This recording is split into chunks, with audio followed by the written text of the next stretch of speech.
Order, please. The Subcommittee on Supply will come to order. It is now 3:46 p.m. and the Subcommittee is meeting to consider the estimates for the Department of Agriculture as outlined in Resolution E2.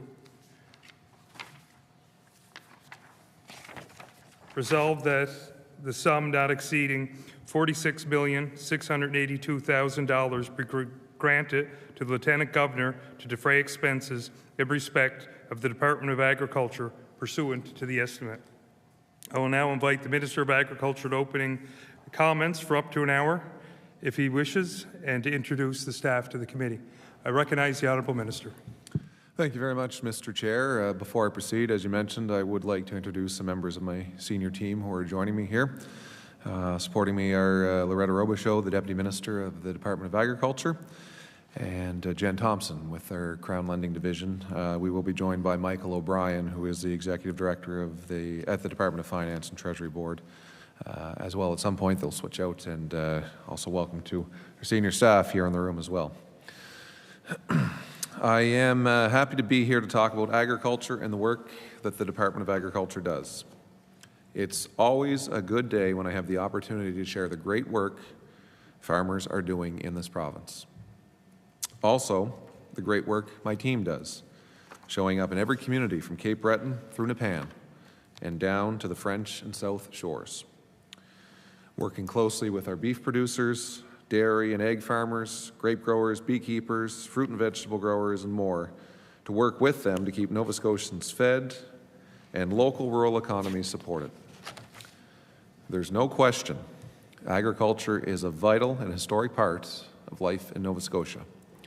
It's a historic industry that continues to put food on our tables, drive innovation, and support our economies, employing thousands of people across the province, especially in our rural communities. Agriculture is a key part of healthy, resilient communities and economies which support this government's top priorities. Those priorities are a world-class healthcare system, building a skilled workforce, more housing, helping families, and growing the economy. We emerged from the pandemic with a rapidly growing population, stronger economics, and exciting prospects ahead.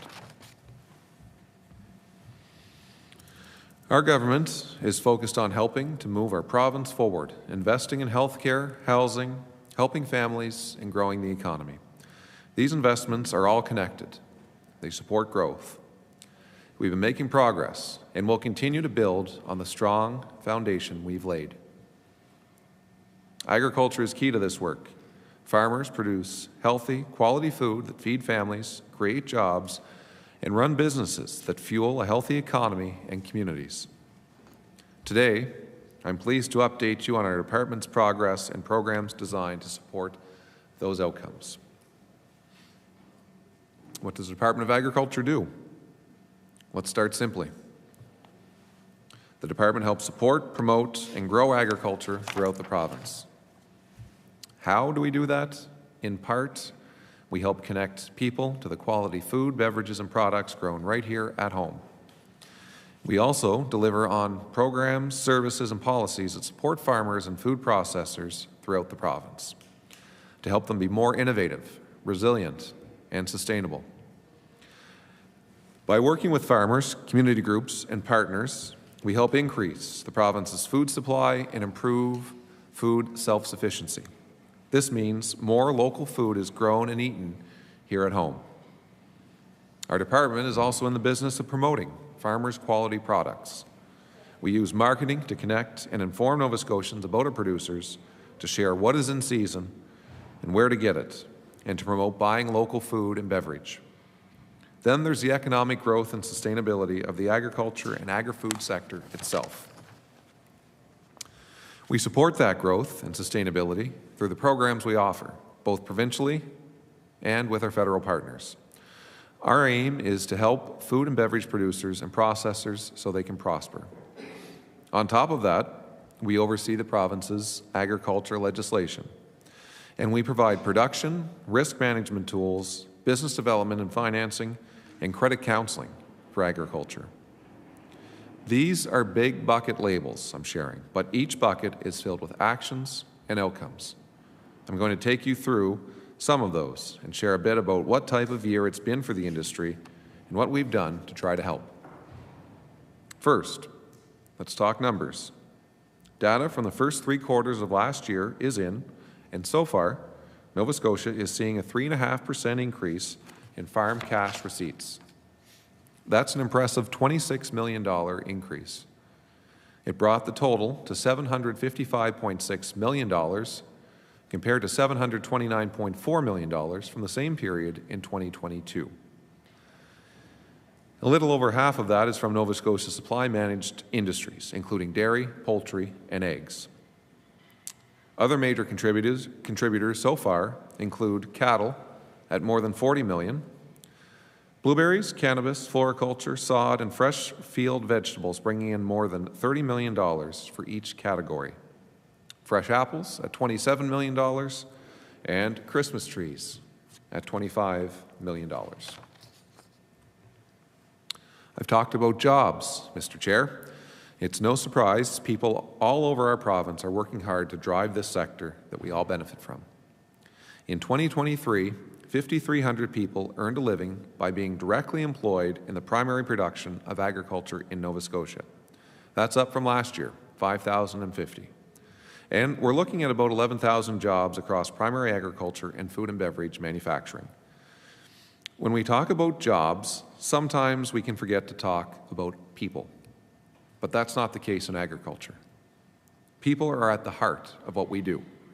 Often, farmers' businesses are knit together with their homes and their families. I've met with many producers over the past 2.5 years. They've been kind enough to invite me to their farms, their production facilities, and in their homes.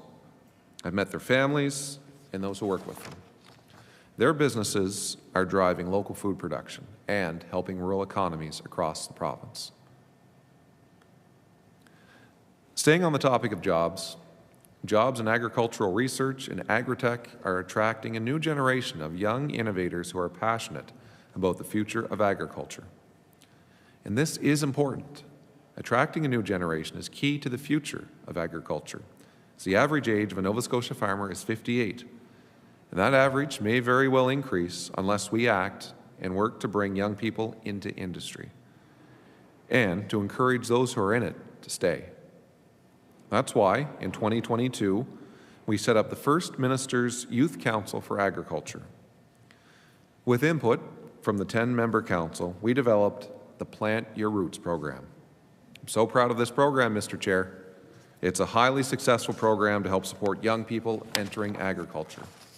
It helps with the cost of succession for those growing or taking on an existing business.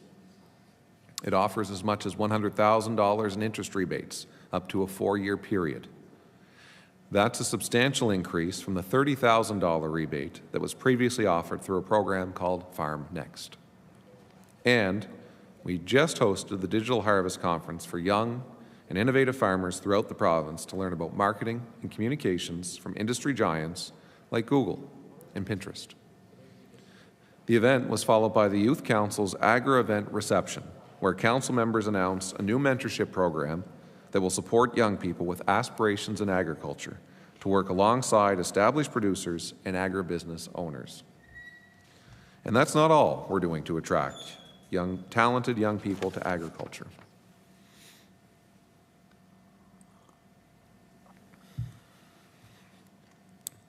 We also have the Agriculture Skills Student Bursary Program that rewards students who work on farms throughout the summer. We fund it jointly with our federal partners. These bursaries help address the labour gap for primary agriculture producers in Nova Scotia, and they introduce agriculture as a viable career option for students. We awarded 51 bursaries in fiscal 22, 23, 24. And to interest even more of the next generation, our Agriculture in the Classroom program teaches public school students where their food comes from. It also shows them the importance of agriculture to our province and that it's a very rewarding career choice. We send free learning resources to teachers at more than 300 schools from pre-primary to grade 12. I've been to some of the schools.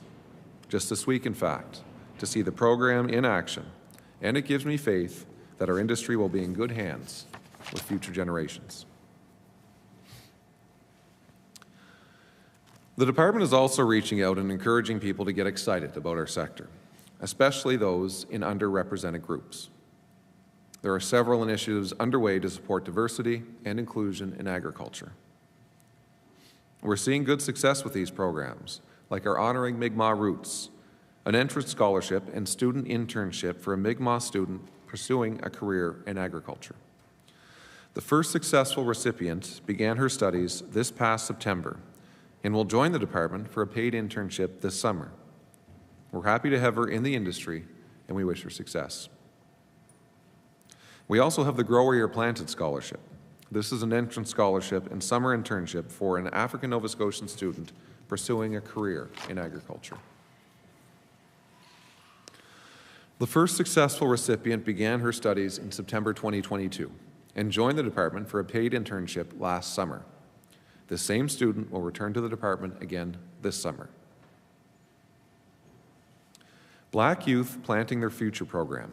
The department expanded the program that was started by Public Works to Bible Hill, and we continue to partner with 6 other departments to support Black students with summer employment. One of the goals of this initiative is to expose them to careers in public service and agriculture. The program continues to grow, and I'm proud to share that the department is hiring a returning student as youth program coordinator for the summer of 2024. Again, this is exciting. It's good to see a real impact, and I know these students will do great work. Working with our federal partners through the Sustainable Canadian Agricultural Partnership, we call SCAP, as well as our partners at the Nova Scotia Federation of Agriculture, Dalhousie Agricultural Campus, and African Nova Scotian Affairs, the department supports Bridge into Agriculture. This is a 22-week training program for African Nova Scotians to introduce horticulture food production. Work like this helps to get more people into the industry and contributes to our work to get more local food on local plates.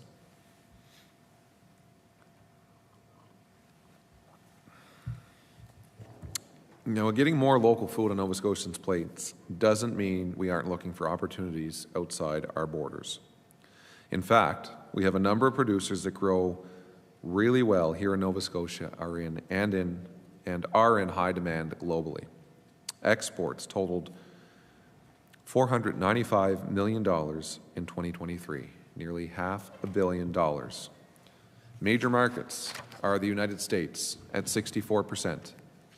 The Netherlands, South Korea, Japan, and Germany, all at about 4 to 5%.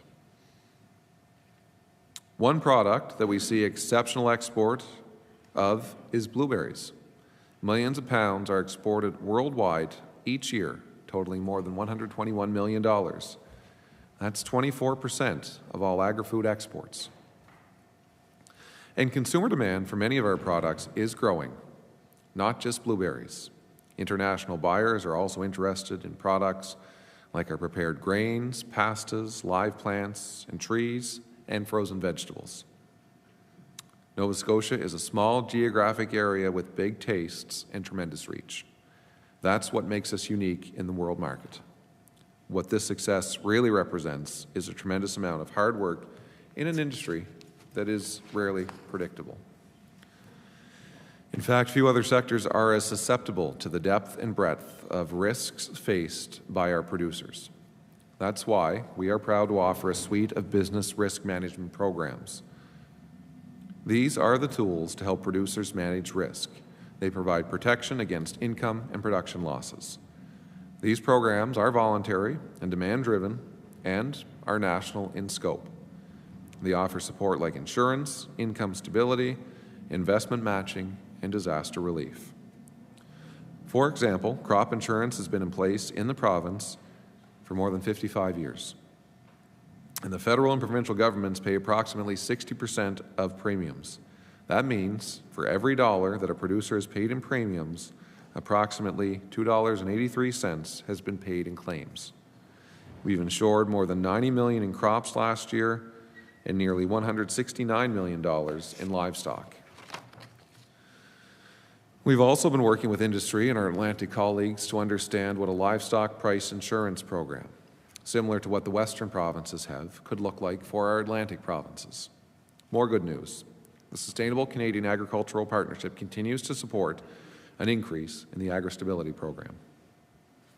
The compensation rate was raised to 80% from 70% in the 2023 program year. This meant an additional $72 million throughout Canada to help protect producers against large declines in farming income for reasons such as production loss, increased costs, and market conditions. In addition to these business risk management programs, we are working to support farmers in times of very challenging situations, like extreme weather events. In February 2023, we had the extreme cold snap known as the polar vortex. When it happened, early assessments showed that the majority of grapes, raspberries, peaches, cherries, and plums could be lost. When we heard about the impacts to the sector, we worked with our partners at Horticulture Nova Scotia to quickly launch a program to support these producers. To date, we've assisted 106 producers to maintain their crops in the wake of the extensive damage caused by this extreme cold. And we're working with industry to design and roll out the next phase of the program this spring.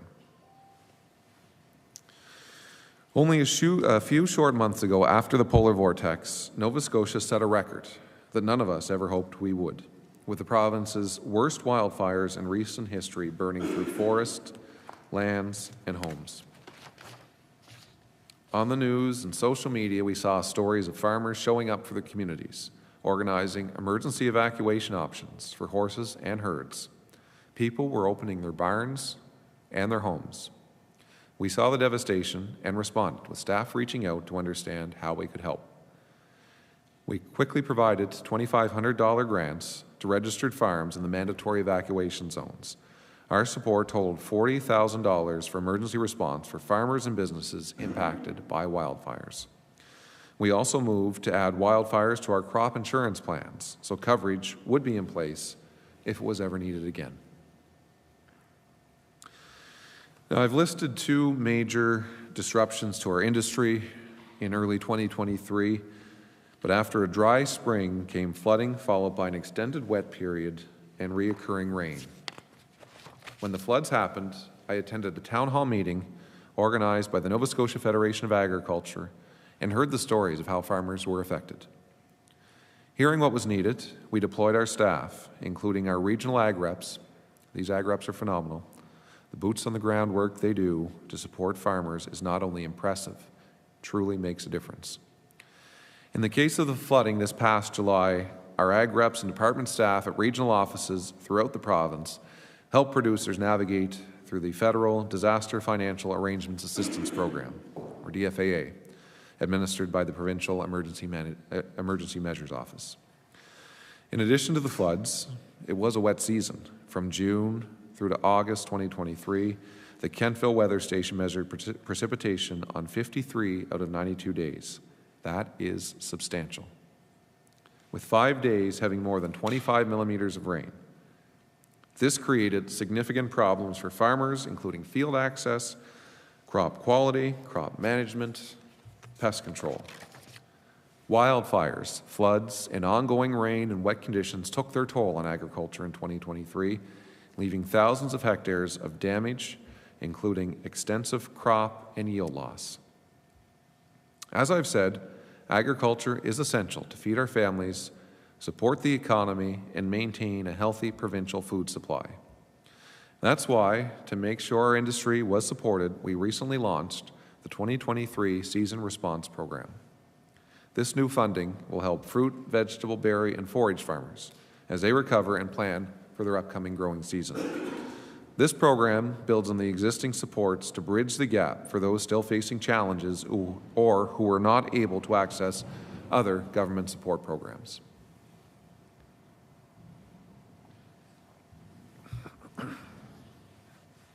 There's no question this year was difficult. The weather was severe, and it's clear the effects of climate change are being felt by everyone, especially farmers. We know it's time to plan and prepare to adapt to climate change and adopt new innovative tools and practices. I know you've probably seen the solar panels on barn roofs.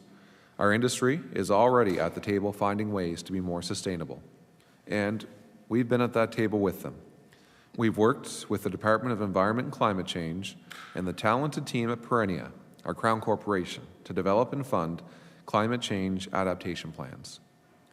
We're also supporting producers to become more energy efficient, which saves them money and reduces their electricity and fossil fuel footprint. We also fund an on-site energy manager for agriculture at Efficiency Nova Scotia. Craig Porter helps farmers determine which upgrades to make and how to secure funding to help make them.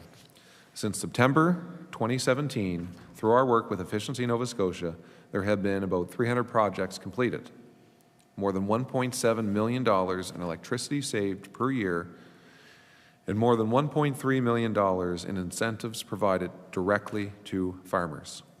There was also a reduction of more than 6,700 tons of carbon dioxide per year. It's been so successful that this year we engaged a second energy manager to help agricultural not-for-profit organizations in a similar way. We've also had great success with a variety of programs, including ones that address climate change through the Sustainable Canadian Agricultural Partnership that I referenced earlier, SCAP. With a new agreement reached last July, we've secured $9.25 million annually for Nova Scotia producers. That's a 25% increase from the last agreement. It boosts our business risk management programs, too.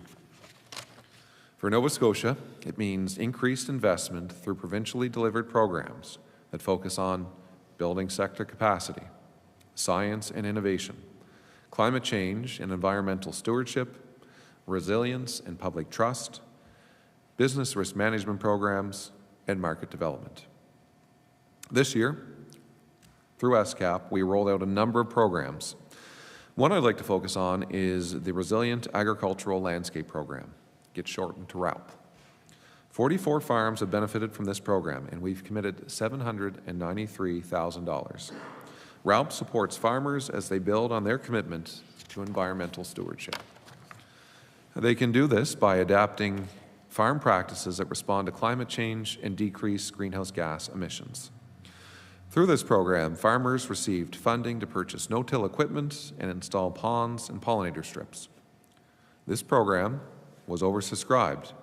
That means we had more people apply than expected, and that's a good thing. Again, this saves farmers money and supports environmental sustainability.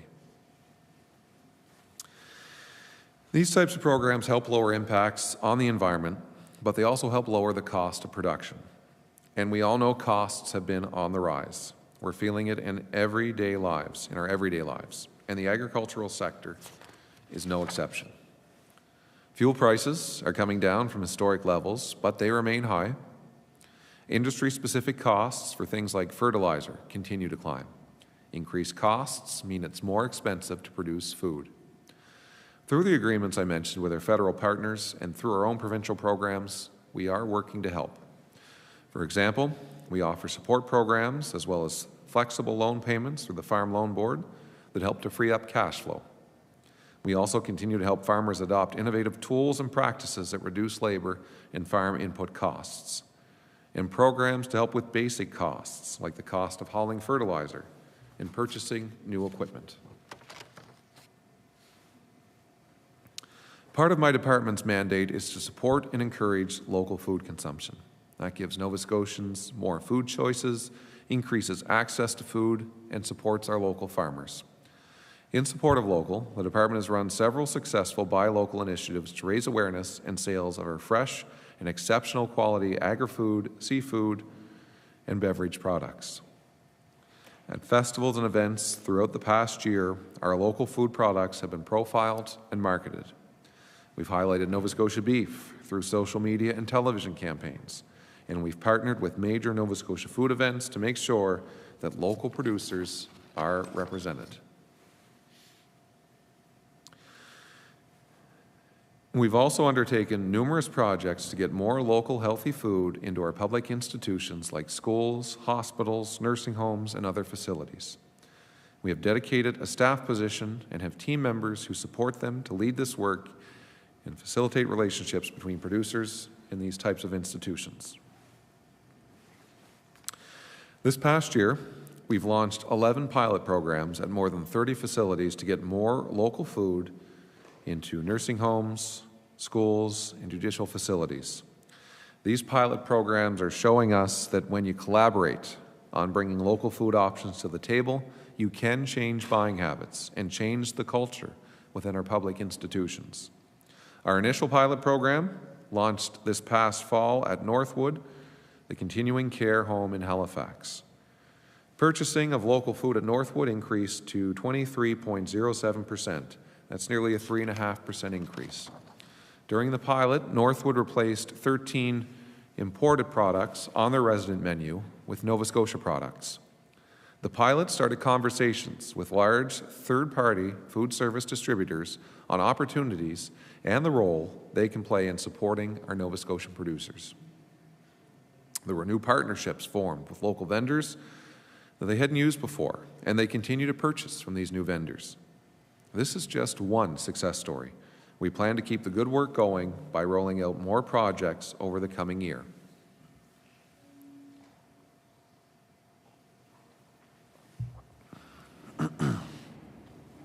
When it comes to encouraging local, we're taking a multi-layered approach. There are many ways we're working to increase local and strengthen our food systems. One way is by encouraging more local products to come on market by supporting new entrants to agriculture. This past spring, we partnered with the Centre for Women in Business at St. Mary's University to support a new pilot project for women who are new entrants and from underrepresented communities to help them turn their cooking skills into successful local food businesses. Last year, the program had its first cohort of graduates. The specialized program in cooking entrepreneurship, known as SPICE, is an excellent example of the innovation that helps our agriculture and agri-food sector grow and thrive. These new food businesses bring more diversity, create more healthy and local food options, and help create financial stability for women and their families who are doing something they love. We're proud to support this important work. A mandate commitment for us was to ensure that by 2030, 20% of the money Nova Scotians spend on food be spent on locally produced products. That 20% number was determined based on the existing data and studies, which didn't quite align with what we wanted to measure. So over the last 2.5 years, while our department continued our work to support local, we also worked to develop a better way to determine the share of total food budgets being spent on local products and to measure progress, how it changes over time. We've worked with leading researchers from the Canadian Agri-Food Foresight Institute to develop a first-of-its-kind survey. This approach that has been peer-reviewed and published in an international scientific journal. The survey showed that Nova Scotians are using about 1/3 of their food budget on locally grown or produced food and products. It's good to see that support for our local farmers and growers. And over the coming years, we'll continue to survey Nova Scotians about their buying habits to ensure that our efforts to promote buy local continue to have a positive impact. Research and innovation are constant in agriculture. Brilliant people are driving our industry forward, adapting to change and challenges. That may sound like an exaggeration, but it's not. For example, through our work with Perennia and their support of the Christmas Tree Council, we're supporting valuable research into many aspects of Christmas tree production, like genetic screening and naturally selected seedlings that have superior traits, such as improved needle retention, color, aroma, and shape. This is great news, as Nova Scotia's Christmas trees are sought after. Every year, more than 400,000 Christmas trees are exported to places like the United States, Panama, and the Caribbean. Another example of innovation is our work with our partners at Horticulture Nova Scotia to launch a $5 million season extension program. It's helping farms innovate by funding greenhouses, irrigation, and enhanced cold storage to extend growing seasons and increase revenue. This also means more local products available longer. We're also promoting innovation with the maple producers of Nova Scotia. Our Technologies for Value-Added Agriculture program has helped commercial maple producers buy state-of-the-art equipment. It allows them to produce more syrup while consuming less energy. Maple was one of many agriculture industries that was hit hard by Hurricane Fiona in September 2022. It takes about 40 years for a maple tree to grow big enough to tap. Fiona thinned or flattened trees that had been standing for decades, or in some cases centuries. Regrowing lost stock could take years. That's why this year we worked with our federal partners to establish a new agri-recovery program that will support maple syrup producers who continue to be challenged by extraordinary costs associated with accessing existing but underdeveloped maple forests to return to pre-Fiona production levels. The recovery program will help strengthen and support the sector by providing funding to reduce the burden on maple producers who have maple undeveloped production areas.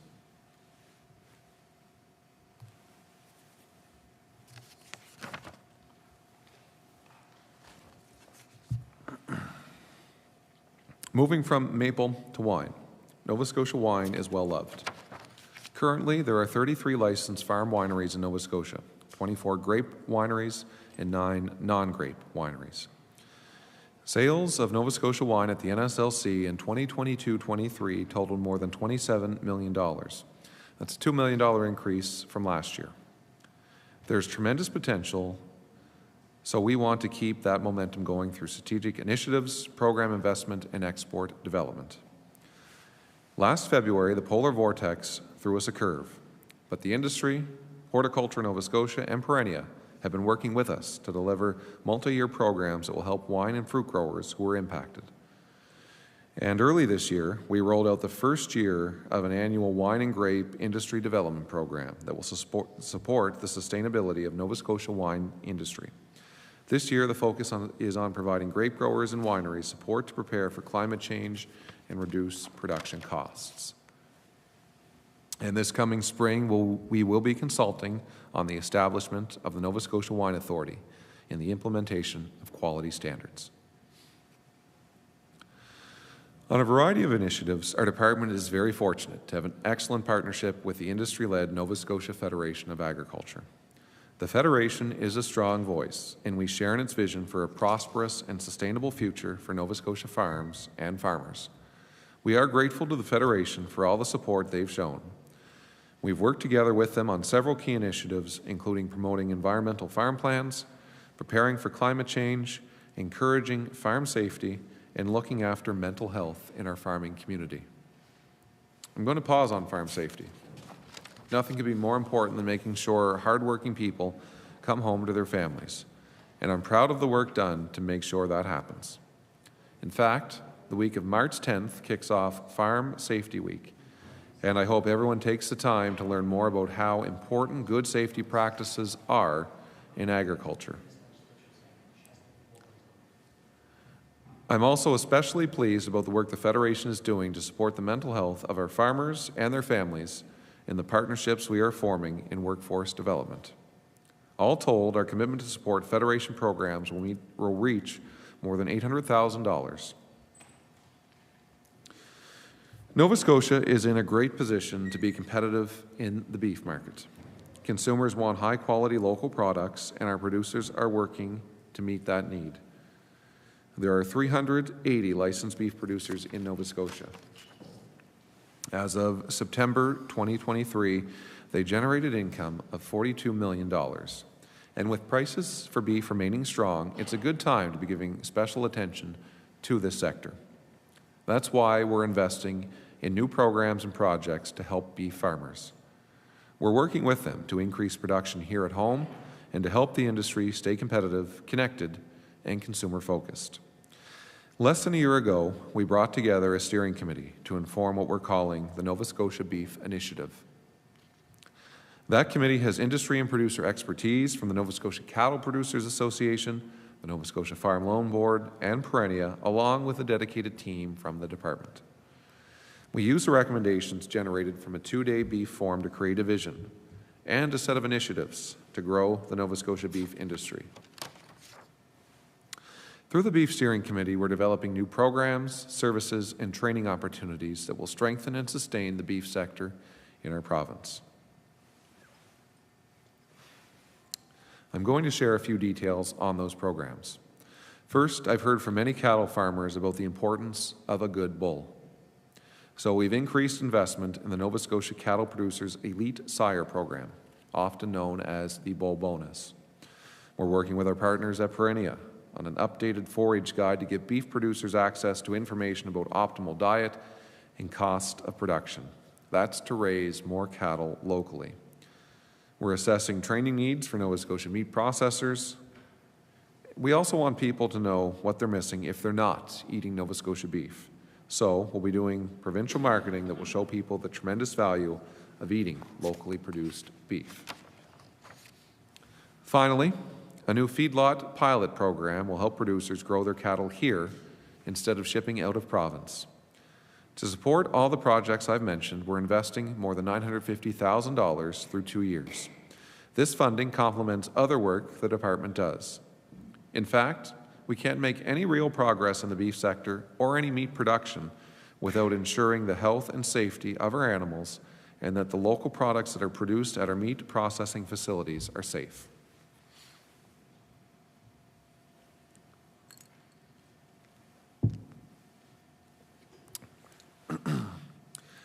As of January 1st, 2023, the responsibility for meat inspection and farm animal welfare returned to the Department of Agriculture.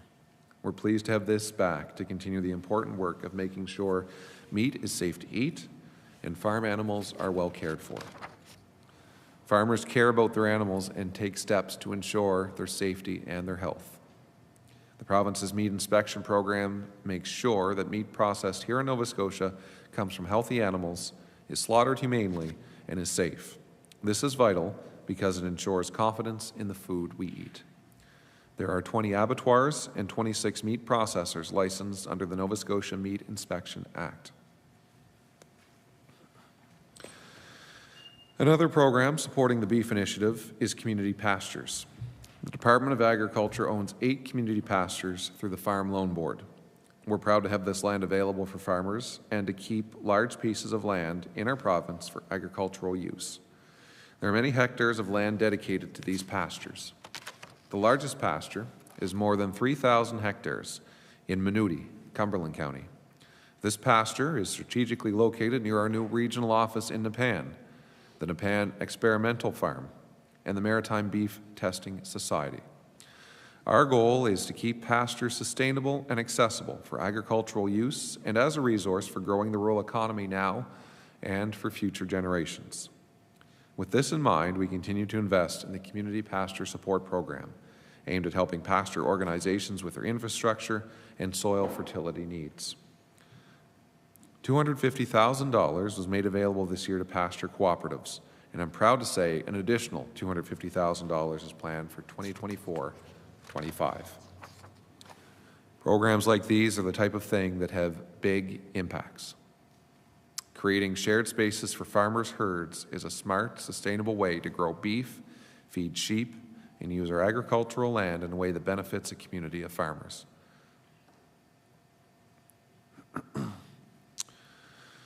We're coming to the end of my remarks, and I feel like we've barely gotten off the blocks, Mr. Chair. There's so much more that we're doing in the department and across the agriculture industry as a whole. And we're not doing this work alone. There are a number of partners in addition to the department team who are in Nova Scotia Producers Corner. You've heard me mention Perennia. They recently became a Crown Corporation, and we're so happy to have them part of the team. They provide important services for the agriculture, seafood, and food and beverages sectors in our province. Perennia specialists are key to providing support to the sector. They are experts on everything from apiculture to dairy and all that's in between. They know how to respond to industry's needs. And more than that, they know how to help industry respond to demands of the future. We also have the Nova Scotia Farm Loan Board. They support the development of sustainable agriculture and agri-rural businesses through responsible lending. This is a team of professionals who understand agriculture and agricultural businesses. Whether it's flexible payment options for farmers just starting out, smaller loans for smaller projects, providing financing for new innovative ideas, or locking in rates long-term to give producers more stability, the Loan Board is a unique resource to our farmers, helping them grow, improve, and innovate. The Loan Board has been there, backing farmers for more than a century. Agriculture financing is all they do, and that single focus gives them an exceptionally deep understanding of our producers' realities. This most recent fiscal, ending March 2023, there were record advances for the board totaling more than $58.8 million. That's more than 12% above the previous year. There were also record approvals for the board totaling more than $87.3 million, more than 52% of the previous year. When a business works with the Farm Loan Board, their loan repayments go right back into financing other producers within the province's agricultural industry.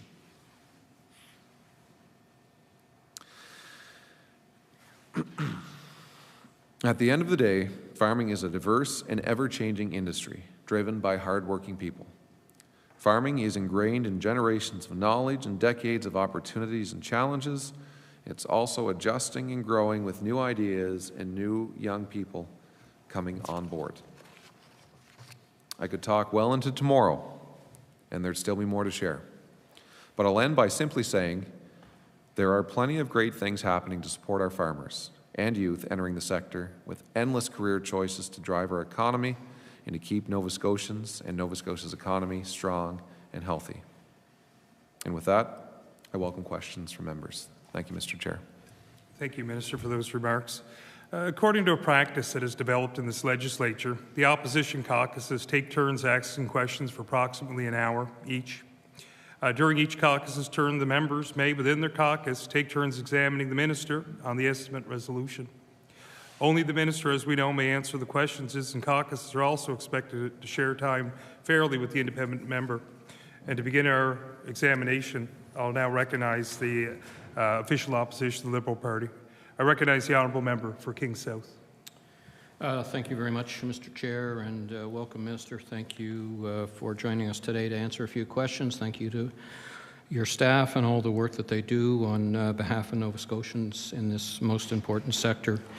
I'd like to begin, if I could, by getting, in your own words, Minister, how you feel the industry views the state of the agricultural sector. Recognize the honourable Minister of Agriculture. Sorry, could the member just repeat the question? Recognize the honourable member, King South. I'd like to hear in your words how you feel the industry views the state of the agricultural sector. Recognize, you could? Yeah. Recognize the Honourable Minister for Agriculture. Thank you, Mr. Chair, and thank you to the member for the question. It is certainly a sector that's not without its challenges. We had a challenging 16 months. We had a historic hurricane, once-in-a-century hurricane. We had the polar vortex, which I referenced. We had wildfires. We had floods. We had an incredibly just rainy season overall.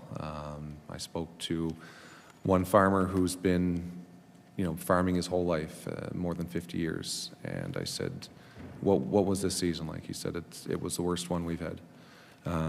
So there are challenges. Even before we talk about climate change and weather challenges, we went through COVID-19, we went through the pandemic. We're talking about labor challenges. There are rising costs of production. There's always issues with red tape at various levels of government. So there are challenges, without question.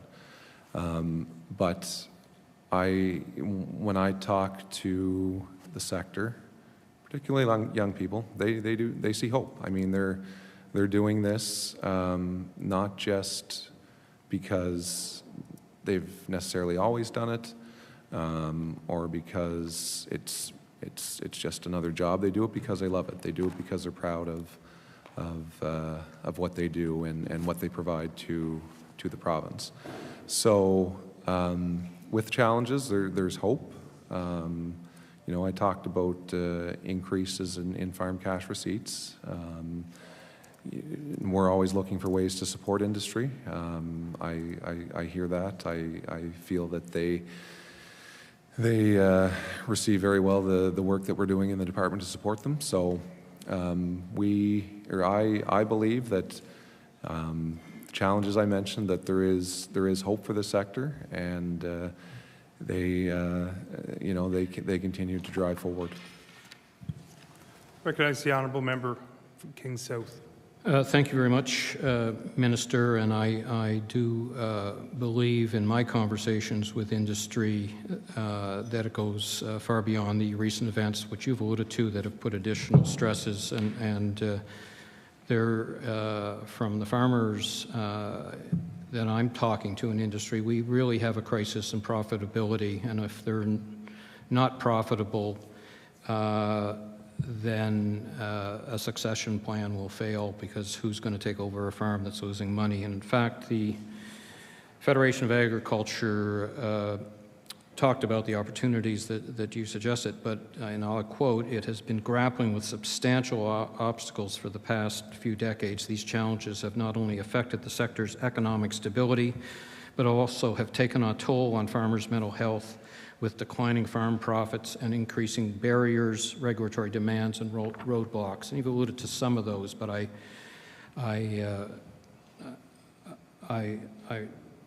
want to make it clear that the industry needs additional supports.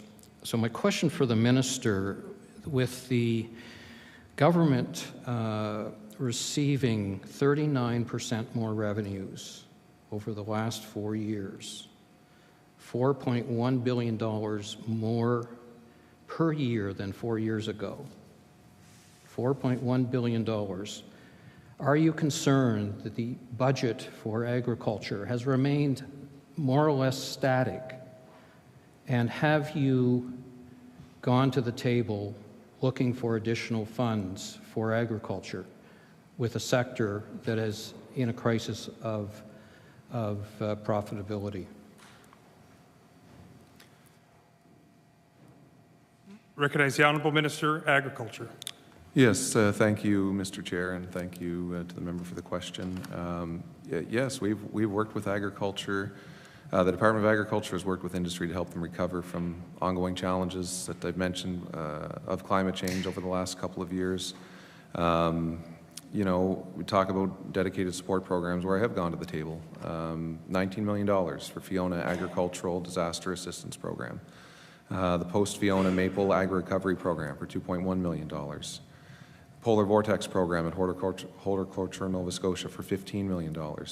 And the 2023 Season Response Program at $9.2 million. Yes, the last couple of years have been incredibly challenging for farmers. From Fiona, the most agricultural devastating hurricane in Nova Scotia's history, to the extreme cold of the polar vortex, and then the drought, wildfires, and tremendous wet conditions of the 2023 growing season that I mentioned. And I mentioned labor shortages and increasing cost of production. I've heard the devastating impacts on the agricultural industry from department staff, individual farmers, the Federation of Agriculture, fellow MLAs, and I've seen it personally on my farm visits. In terms of sustainability, I talked about increased support through the Plant Your Roots program to help make succession affordable. There are a number of programs in our Sustainable Canadian Agricultural Partnership to reduce cost of production. Agriculture had an additional $40 million last year, an additional $12 million in this year's budget to respond to these challenges. I'll point out that last year's budget included a 12% increase in agriculture after years of decline. And that was among the highest of any department, that 12%. So I'm proud of that. We have increases again this year. And yes, I'll always go to the table to support this industry in any way that I can. Recognize the Honourable Member, King South. Thank you, Minister. Maybe I'll move along to, you indicated that 106 applications have been approved under the Polar Vortex How much money has been expended of the $15 million?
Recognize the Honourable Minister of Agriculture. Thank you, Mr. Chair. And as the member noted, unique events impacted our grape and wine sectors in the past couple of years, most notably, as we've mentioned a number of times, an extreme cold event in February of 2023 that caused production loss. Our department's main focus has been on supporting the industry's recovery, including that $15 million program with Horticulture Nova Scotia. So phase one of that funding, $3.2 million, has been expended, sent out the door.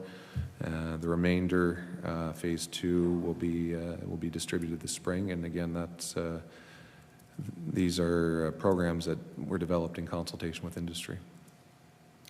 Recognize the Honourable Member, King South. What will phase two entail?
Recognize the Honourable Minister for Agriculture. Thank you, Mr. Chair. So phase two funding will be launching in the spring, as I mentioned, and it will include a replant program for various perennial crops, including grapes, and include plant removal, trellis replacement, as well as continued maintenance cost for grapes and potentially stone fruit until they reach pre-polar vortex cropping potential. It is anticipated that the majority of replan funding will go toward grape producers, as this is where the majority of losses were incurred, and that approximately $6 million in funding will be expended in Phase 2.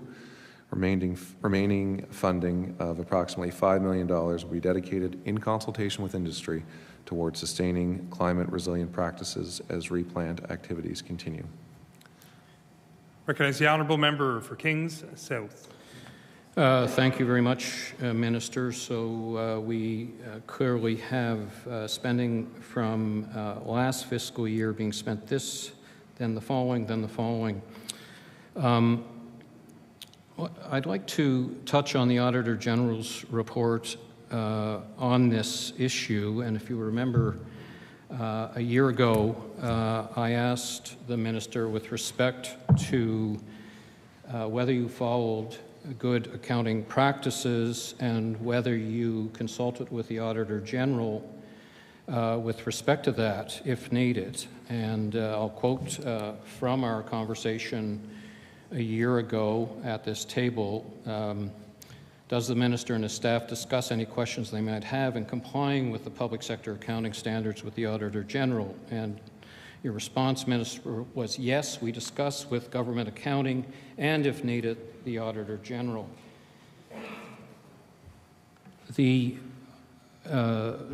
And you went on to say with some confidence that you were confident that the $15 million will address any gaps as well. I'm just quoting from you.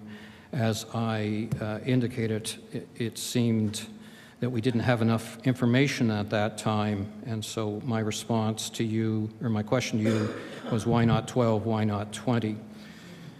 So given the Auditor General's report in which you and your department has been cited for not doing the basics of good financial planning, and this program was cited at the $15 million for horticulture.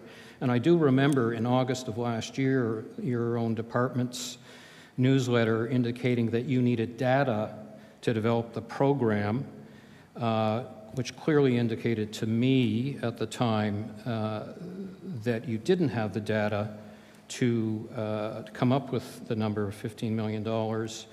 And now, in what is really a scathing report by the Auditor General, in which he said, we determined there were not sufficient details to support the cost of the proposal, which is intended to support grape and other fruit growers whose crops were affected by the polar vortex in February 2023. We note the grant was requested and provided to Horticulture Nova Scotia before the full impacts of the damage were known.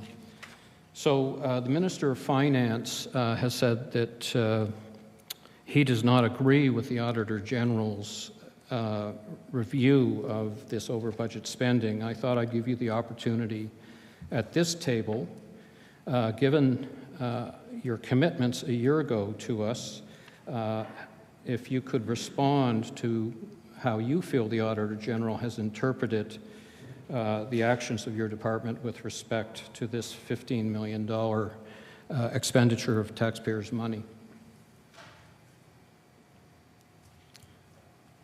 Recognize the Honourable Minister for Agriculture.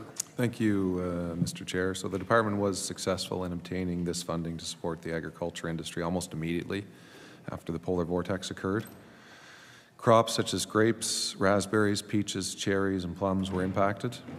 We partnered with Horticulture Nova Scotia to design and deliver the needed support to farmers. This was a multi-year arrangement because the total impact to these crops could not be determined until the buds in the spring and even into future seasons. The Auditor General evaluated this grant to Horticulture Nova Scotia along with 10 others across government. There were concerns raised about the timing of the funding and program design. We said right up front that we were going to consult industry to help design the programs they needed.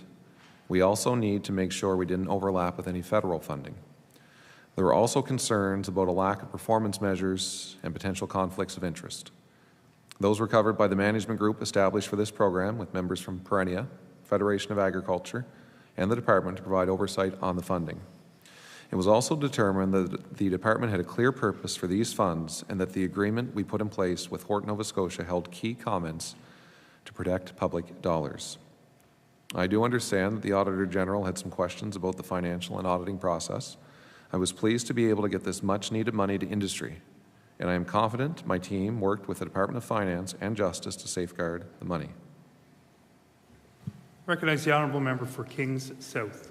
Thank you very much, excuse me, Minister. And as I stated last year, I'm sure it was helpful to know the government would be there for them, but that I do believe, and the Auditor General has been very clear on this, that you should be following basic good financial management of taxpayers' dollars. And it is clear here that at the tail end of the subsequent fiscal year in which you allocated these funds, that you've only spent $3.2 million of $15 million.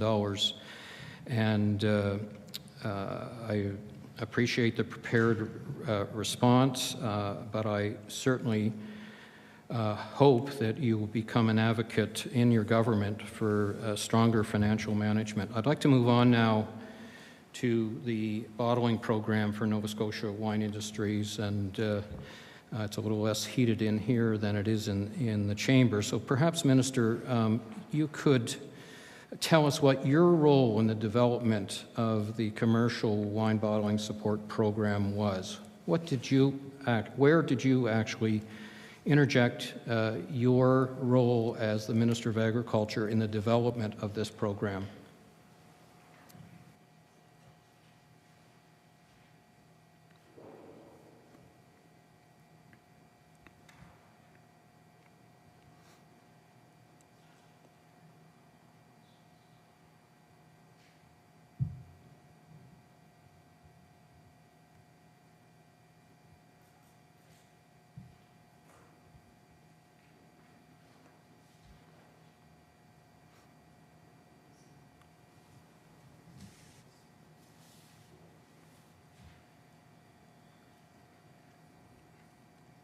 The Honourable Minister.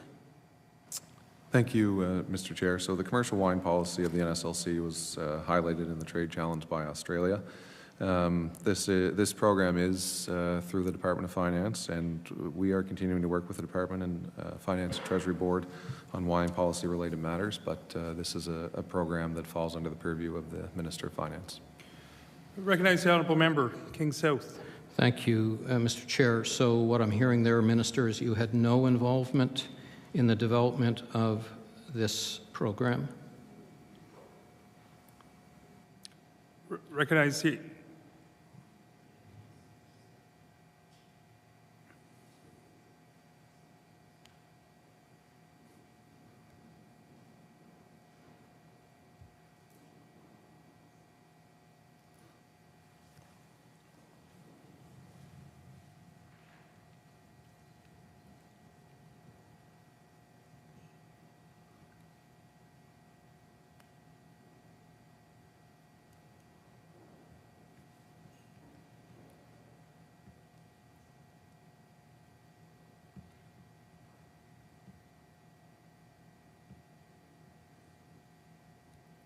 Recognize the Honourable Minister for Agriculture. Yes, thank you, Mr. Chair. So my mandate is to support programs that support the farm wineries, and some of those we've touched on already. The Nova Scotia Quality Wine Strategy at $5.45 million committed from 2021 to 2026.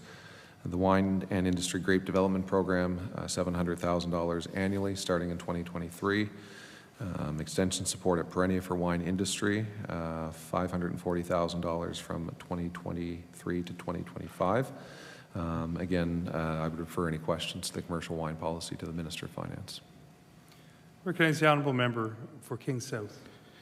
Thank you, Minister. What I'm hearing there is that you were not at the table in developing this wine industry, and clearly, as the Minister of Agriculture and your relationship with the wine industry, you would be the cabinet minister that knows and understands the wine industry best.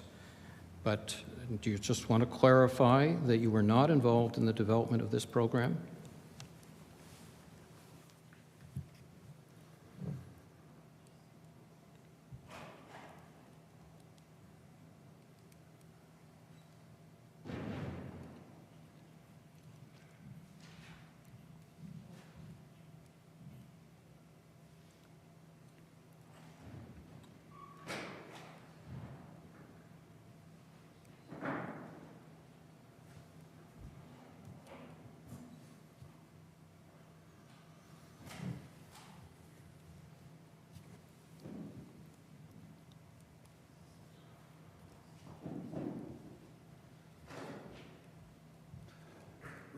I recognize the Honourable Agricultural Minister. Thank you, Mr. Chair. So my involvement would be through working through the emerging wine region policy replacement. So we provided a preferential markup to wines from emerging regions instead of the 140% markup used on imported wines. In 2020, the federal government reached a settlement with Australia following their challenge of wine practices through the World Trade Organization. Under the settlement agreement, Nova Scotia was required to begin to phase out the emerging wine region policy by 2024. In July of 2023, EWERB changed from a 43% markup to 60%. It will increase to 140% by July. Senior officials from the Department of Agriculture, Finance and Treasury Board, and Intergovernmental Affairs held many consultations with industry related to alternative supports for the local wine industry on a go-forward basis. In response to these consultations, government has developed a direct payment program called the Farm Wine Support Program to assist Nova Scotia farm wineries. Recognize the Honourable Member for King South. Actually, there's an issue that has not been discussed. When we were having conversations about the urgency of replacing the emerging wine policy, there was a deadline of June 30th, 2023, in which the wineries were informed that the solution had been found to support them in the loss of the emerging wine market with a subsidy program. So that was the time in which the industry understood how they would be made whole under this trade challenge, and it was through a subsidy through the Department of Agriculture. So in June of 2023, Minister, did we not have a solution that met the trade challenge that had nothing to do with this commercial wine bottling policy?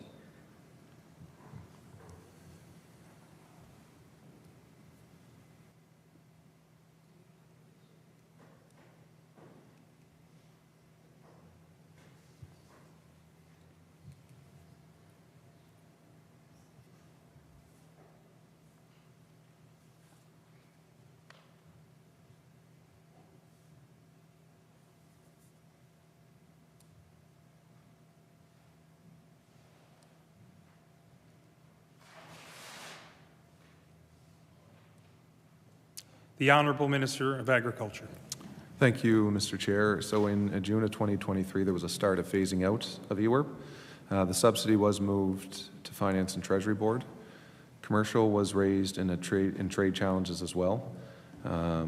So looking at it in phases, EWERB was first, then commercial. In terms of agricultural subsidies, we were successful in obtaining $700,000 to implement an annual wine and grape industry development program. After consultation with industry, the program is focused this year on helping grape growers and farm wineries purchase more efficient equipment and prepare for climate change. This program has a flexibility to respond to the industry needs each year. I recognize the Honourable Member for King South. Thank you, Minister. And when that was announced a month ago, I called the wine industry and they said, oh, what's that? I believe that was told to us last May, $700,000 across some 80 wineries and wine growers is a drop in the bucket compared to the decisions by this government to support in the millions of dollars, $6 to $12 million, bottling operations. I just I just cannot fathom, Minister, how you were not at the table fighting for this industry. So I'm going to move now to the letter from the wine industry of January 12th, 2024, addressed to you, Minister, and the Minister of Finance. A couple statements I'd like you to respond to, because I believe you have not responded to their letter. The urgency of this matter cannot be overstated. We collectively implore you to take immediate action by suspending new licenses for commercial entities and halting the commercial wine program. Minister, what's your response to that plea from the wine growers?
Recognize the Honourable Minister for Agriculture. Thank you, Mr. Chair. So yes, after we received the first letter, we did meet with the wine growers and grape growers to talk about their concerns. Myself and the Minister of Finance, along with our staff in our respective departments. I feel like an in-person or face-to-face meeting would be better than a letter. And since then, we've continued to work closely with Finance and Treasury Board on this file, and I keep an open line of communication with the chair of the wine growers and the chair of the grape growers boards. Recognize the Honourable Member for King South. Thank you, Minister. In my discussions with the wine industry, they have a completely different perspective on your view of the communication with yourself and the industry. So I would recommend that you sit down very soon with them again. Why is the government deviating from a long-standing policy of promoting Nova Scotia growth for wine? And perhaps I'll add a question. Does the minister understand why the industry is saying that this bottling program will be catastrophic? Does the minister understand why the industry feels that way?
Recognize the Honourable Minister for Agriculture. Thank you, Mr. Chair. So we continue to promote the farm winery industry with the replacement of EWIRP and the additional $700,000, as I mentioned, in development funding every year. Just this past month, we supported several wineries in having their products showcased in Europe and Asia. And in terms of the concerns, we're listening. We've listened, myself and the minister, our staff members, and we'll continue to work with the industry. But in terms of the commercial program, again, that would fall under the purview of the Minister of Finance. I recognize the honourable member for Kings South. Minister, do you know of any other jurisdiction in the world that subsidizes products from abroad, bottling products from abroad?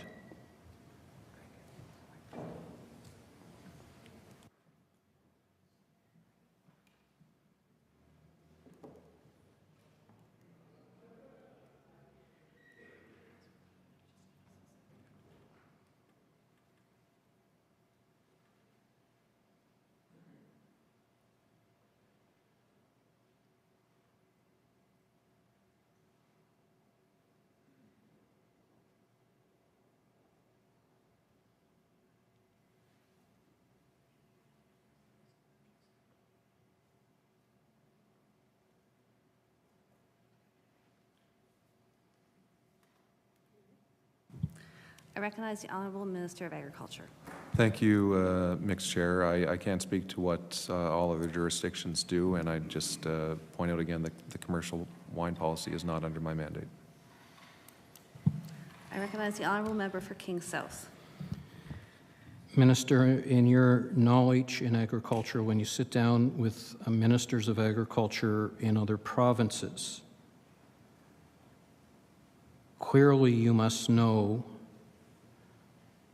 that they have all found a way to be trade compliant by using subsidies, agricultural subsidies from the Department of Agriculture. This is happening throughout the world in the wine industry. Why will Nova Scotia not do what everyone else in the world is doing, is using their Department of Agriculture to support their wine industry? And we have turned our back on our wine industry to attract bottling companies to buy juice for $1 a bottle from Chile and bottle it near the airport and give them $5.15 of Nova Scotia taxpayers' dollars. Minister, is this right?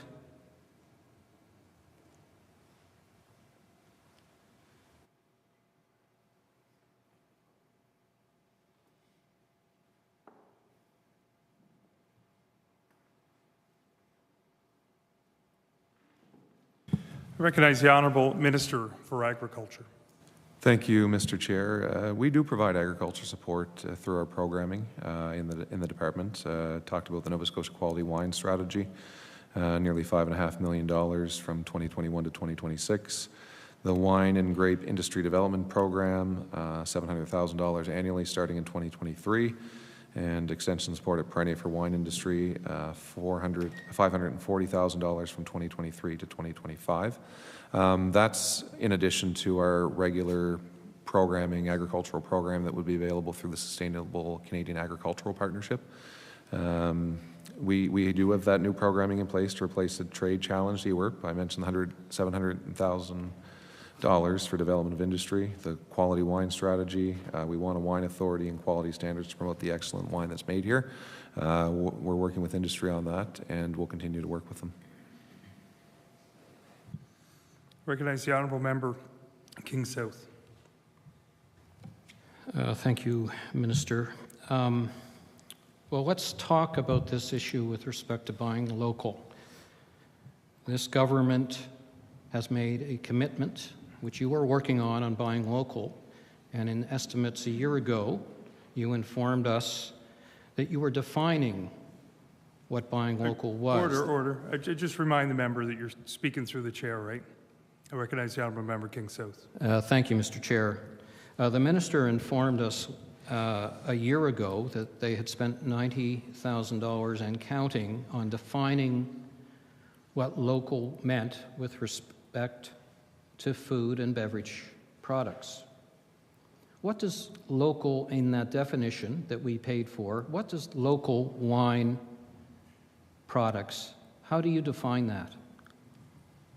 How does the minister define that?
Recognize the honourable Minister of Agriculture. Thank you, Mr. Chair. So wine would be considered outside the scope of our baseline metrics, but local is considered 85% content under regulations. And I could speak a little bit more about that methodology. So in September of 2022, the department hired the Canadian Agri-Food Foresight Institute, or CAFI for short, to create a methodology and conduct an analysis for measuring the baseline consumer spend in Nova Scotia toward local food. In January of 23, CAFI ran a preliminary test of this new local food measurement model by conducting a survey of 500 Nova Scotians through the polling firm Angus Reid. The preliminary findings estimated that, on average, just over 27% of participants' food spend, not including restaurants or takeout meals, were spent on local food products over the last 12 months. This survey also confirmed that this methodology would be easy to replicate going forward. To gain confidence in the model, a second test was completed in April 2023, giving 511 Nova Scotians involving.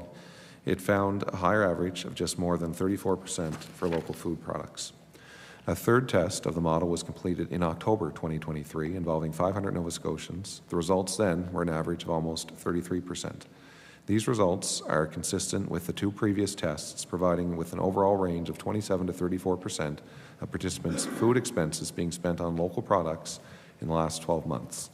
All three surveys drew upon the local food definitions that were developed by the Department of Agriculture and Perennia in collaboration with industry.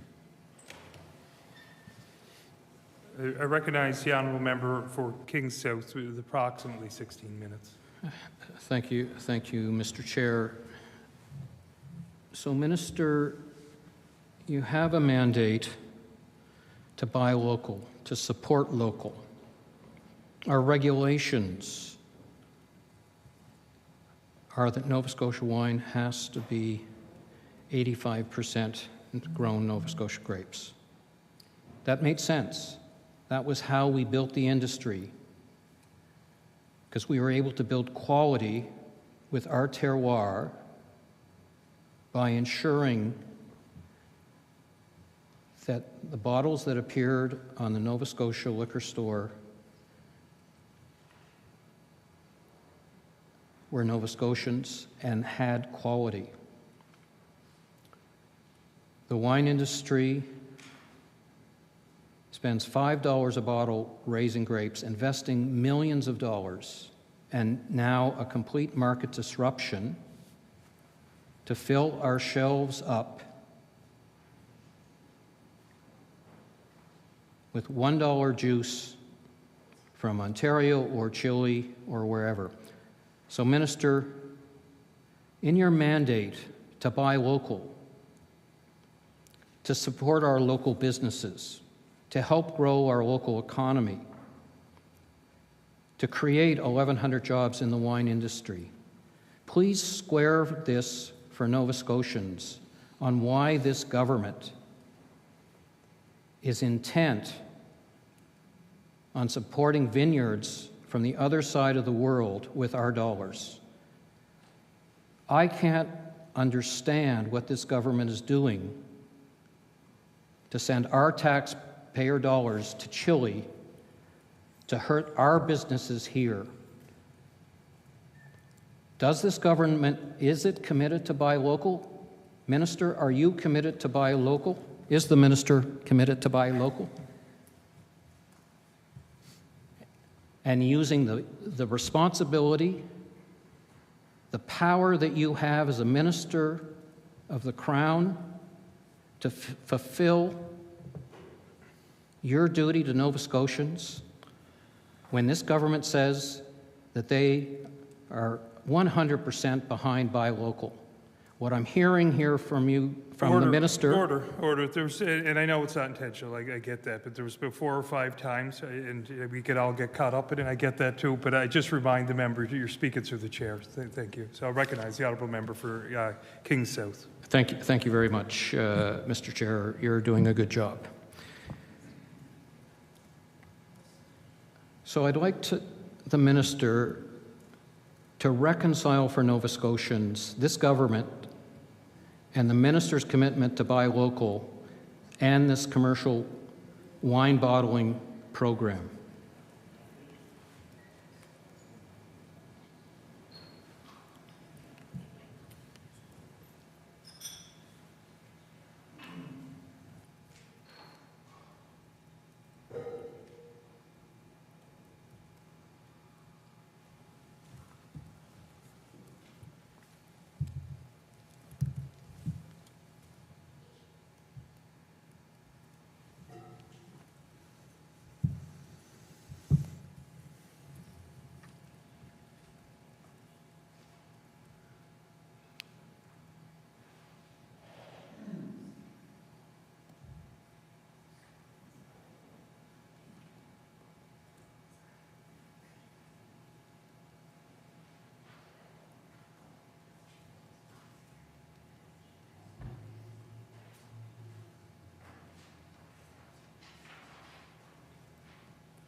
Recognize the Honourable Minister of Agriculture.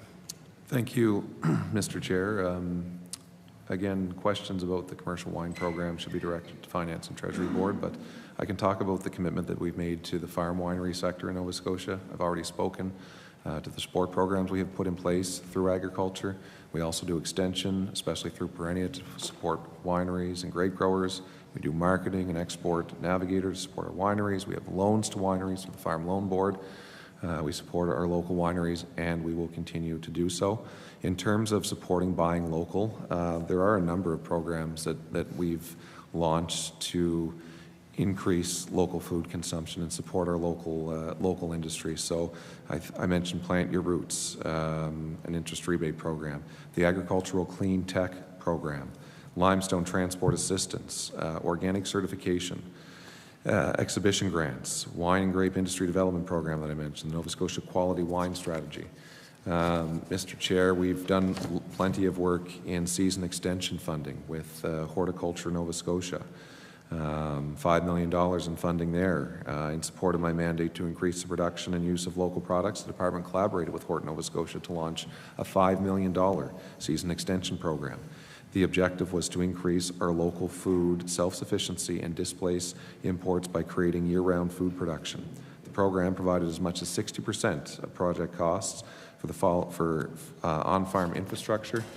I can talk about value-added equipment that we've supported in the 2023-24 budget through SCAP, $800,000. Taste of Nova Scotia Emerging Food Processors, $1 million in provincial funding.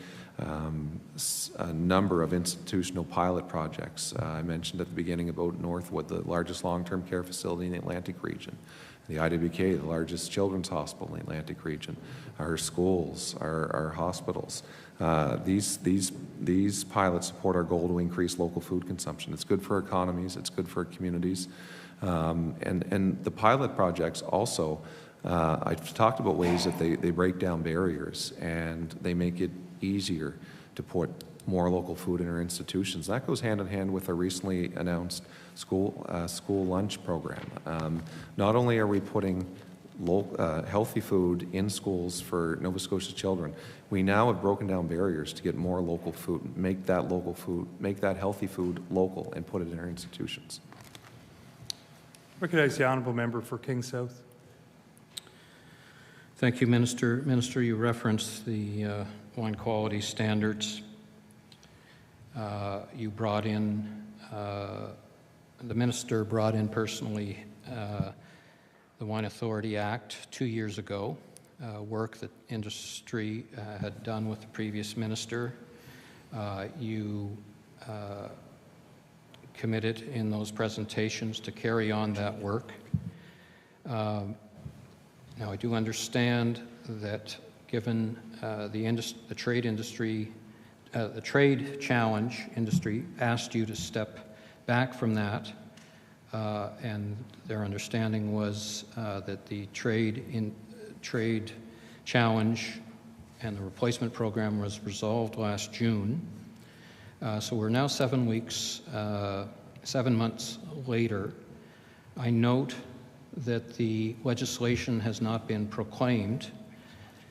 I would like to ask the minister if he is still committed to that program and when he will proclaim that piece of legislation that is now 2 years old.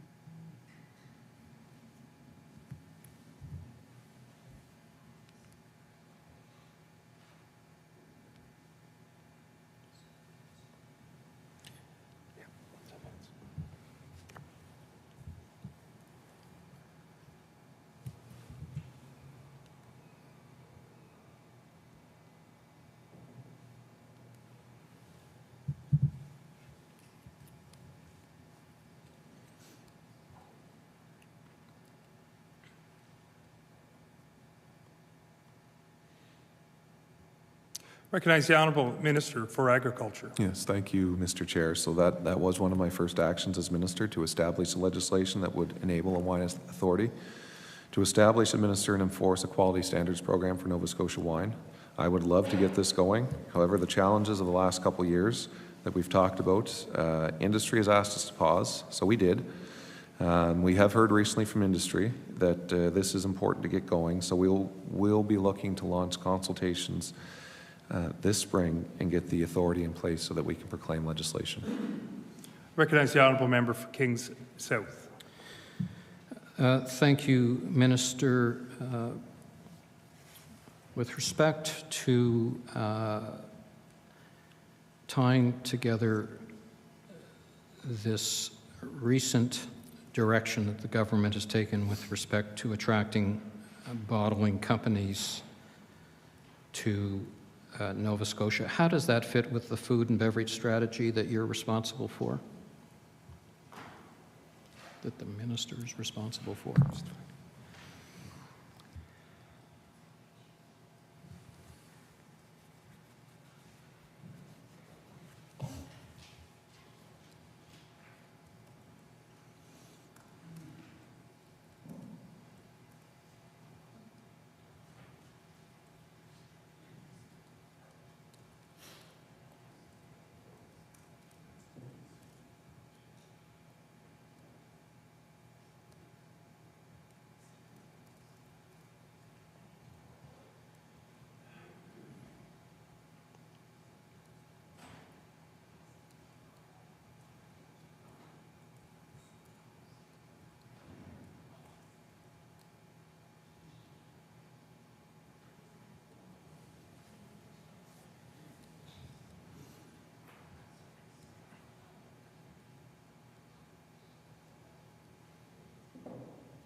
Recognize the Honourable Minister for Agriculture. Thank you, Mr. Chair. So yeah, there has been a lot of work done on the development of a potential food and beverage strategy for Nova Scotia. Really a cross-government approach, 12 to 14 departments involved at various stages, and others were consulted. The working group did a review of existing food-related initiatives in government with more than 90 identified. They talked to key partners about what should be included and then did public consultation on potential focus areas. Agriculture worked through the amazing number of public responses, more than 1,900. So thankful to Nova Scotians for their input. And then put together a What We Heard report that was released publicly this year. We're reviewing all of the work to see how it aligns with existing priorities and initiatives. In the meantime, we are working on projects to enhance awareness, increase production, and improve access to healthy local food. So for example, in our department, we're promoting local foods here and abroad, as well as agriculture awareness through agriculture in the classroom, encouraging technology and varieties to help extend growing seasons, I mentioned that earlier, supporting value added in both large and small scale processing, and implementing pilots in a variety of public institutions to encourage use of food products grown here in Nova Scotia. Food and beverage strategy is intended to promote and increase local food consumption. Alcohol was not part of that approach, given the focus on healthy local food. We promote local wine in a number of other ways. I've mentioned a number of areas. And again, questions about the commercial wine policy could be directed to the Minister of Finance. I recognize the Honourable Member, King South.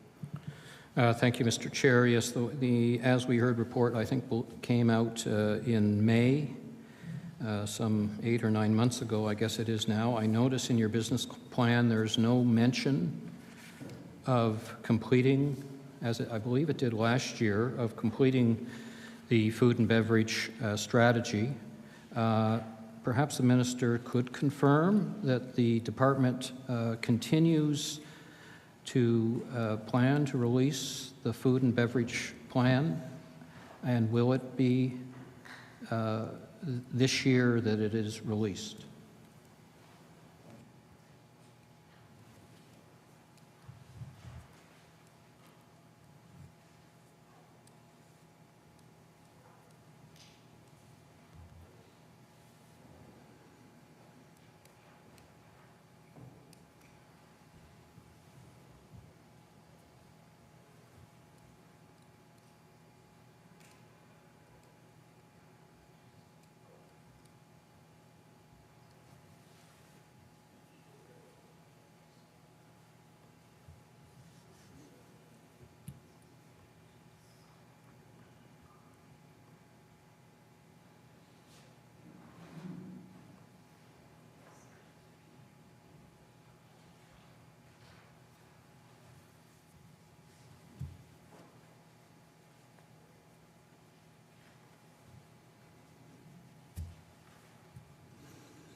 Order.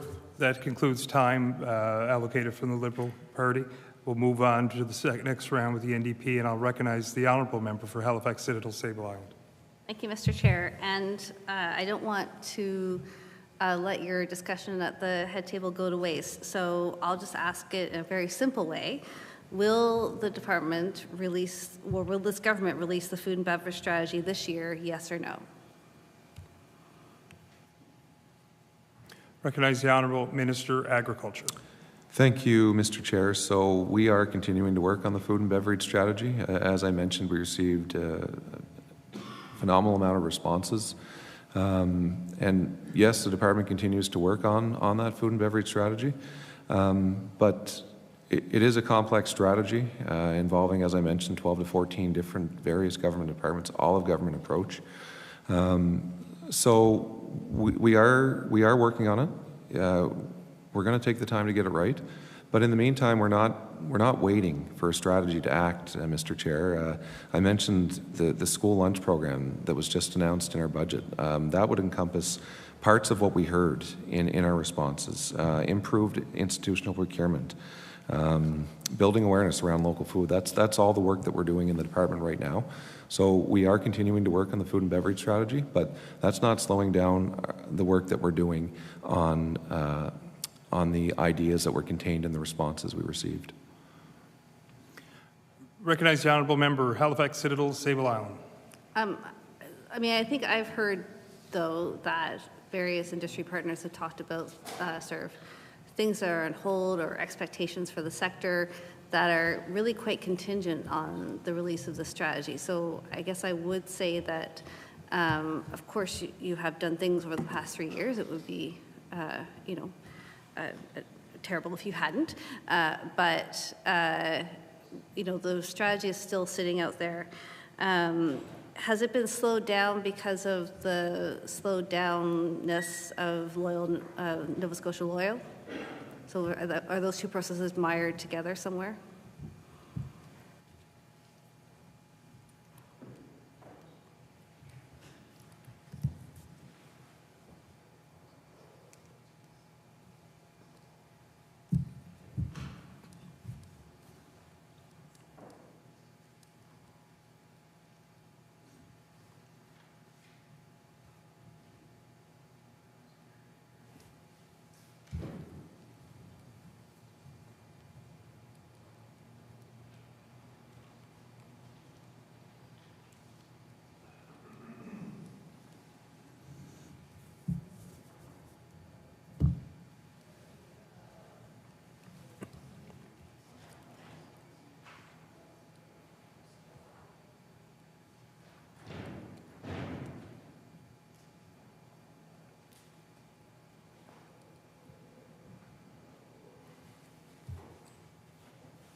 I recognize the Honourable Minister for Agriculture. Thank you, Mr. Chair. So as I mentioned, we are advancing priorities across various departments in government. List of them. That work continues, but I would simply say that no, we're not being slowed down by Nova Scotia Loyal. That these are two different programs. I recognize the Honourable Member Halifax Citadel, Sable Island. And what is your department's role in the development of Nova Scotia Loyal? How many FTEs? Are there any allocations in your budget to support that work?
Recognize the Honourable Minister, Agriculture. Thank you, Mr. Chair. So, of course, Nova Scotia Loyal is led by my colleague, the Minister of Economic Development, but we work closely with their department. We provide support by staff members who work with the steering committee. We do have one buy local officer through Perennia. We do have our own buy local marketing team, and as I mentioned, we work closely with economic development as the program is being developed. There is an advisory group that's been established that we participate in, and as I mentioned, we also work with Perennia and other industry partners on buy local initiatives, and that's where our buy local officer resides. Recognize the Honourable Member, Halifax Citadel, Sable Island. The research project with the Canadian Agri-Food Foresight Institute. Can you tell me how much that project costs and whether there was an RFP issued or whether it was a sole source contract?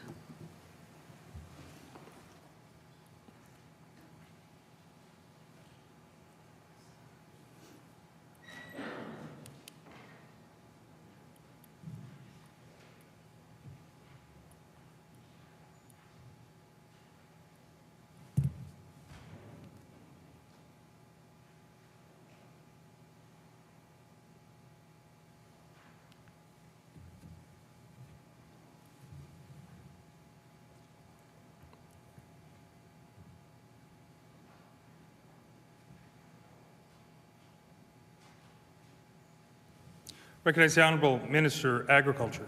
Thank you, Mr. Chair, and thank you for the question. The budget for the project was $80,000, and an RFP was issued, and as I mentioned earlier, it was awarded to the Canadian Agri-Food Foresight Institute, or CAFI, from at Dalhousie Agri-Food Analytics Lab. Recognize the Honourable Member, Halifax Citadel, Sable Island. So I also want to talk about the commercial wine policy. So you've stated that it's under the mandate of the Minister of Finance. Have you asked for this project to be part of your mandate? Do you not think it would fit better within your department?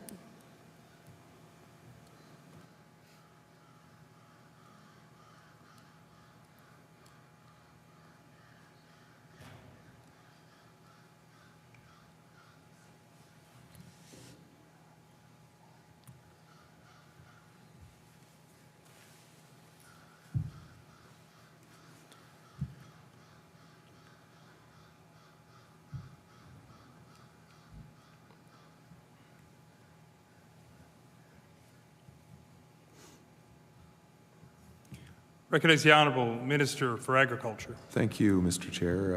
In the Department of Agriculture, we do not have authority for commercial wine. Issues related to the NSLC. Our legislation is related to the production of wine. I recognize the Honourable Member Halifax Citadel, Sable Island. Thank you. I mean, with all due respect, this is about the production of wine. It's still unclear to me why you wouldn't be fighting for this. There's a key stakeholder in this province who is angry and alienated. That's pretty clear from their letters and from what's in the media today. And, it's really concerning. It's concerning for this industry. It's concerning for the future of Nova Scotia wines, which, as you know, over the past couple of decades has just been revolutionary in this province. But it's also concerning as part of a pattern of not really engaging or listening to key stakeholder groups, and then issuing decisions that at the last minute they aren't able to connect with you on.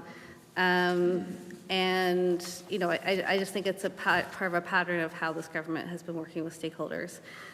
So maybe you defer this to the Minister of Finance, but has any money been spent under the commercial wine policy?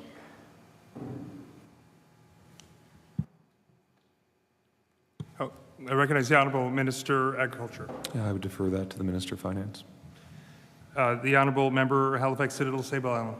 Okay. Well, we'll make sure to ask the Minister, but I think, given what we understand about this program and the investments that you've identified, in fact, your department's investments in the wine industry are dwarfed by what's going to be under this policy, and that's really concerning. So I would also think that it's important for you as Minister of Agriculture to be engaged. I wanted to turn to the question of business risk management, and I think my colleague from King South started off by talking about the crisis of profitability that's also affecting things like farm transition. I think the agriculture sector is an amazing confluence of folks who do business and who do science, and the work is part of their family, their home, their community. This, and I think the sector is well organized, and yet I think this is a sector in crisis on the front lines of the rising costs, the housing crisis, the labor crisis, the climate change crisis. All of these things affect the day-to-day of farmers and folks in the agriculture sector. And so, I don't take any pleasure in stating that despite all that there's a crisis in the sector. You've talked about the response to risk and the response to climate catastrophes. But I think what's really clear is that the sector repeatedly says that the current approach of the provincial government to supporting farmers in the agriculture sector is not sufficient. So they've said this in many different ways. They said it in many different forums. It's not adequate. It's not enough for their businesses, their farms to survive. The NSFA has been really consistent, and so have others, about calling on government to actually invest in sustainable, ongoing, predictable, transparent business risk management programs. The NSFA and Growing Nova Scotia talks about the real need to do a sector-wide consultation and to enhance the business risk programs that are being offered. And they need you as their advocate. So as you've stated, of course, a lot of the funding Order. I just want to remind the member, you're speaking through the chair, and I know it's easily we all got caught up in it, but I know the honourable member didn't attend it, so I recognize the honourable member Halifax Citadel, Sable Island. Okay, thank you. So, I guess my questions for the minister are why hasn't the department listened? Why hasn't this government listened to what has been clearly stated by the sector time and time again about the need for better risk management, and that the one-off responses to climate emergencies are not sufficient. They don't provide what industry says. They don't provide any security for going forward to plan on. The sort of budget impacts are here in terms of agricultural risk management and lending. So the estimate for last year was 13 million. Of course, it cost 25 million for all the responses, but then again, it's just been budgeted for 14 million again this year. So again, farmers are like, the climate crisis are going to come, and maybe or maybe not you're going to respond, but they can't plan, they can't take the maybe responses into their business planning. They can't take that to the bank, literally. So why is there not a better approach to business risk management in this sector, and why is the minister not fighting for that?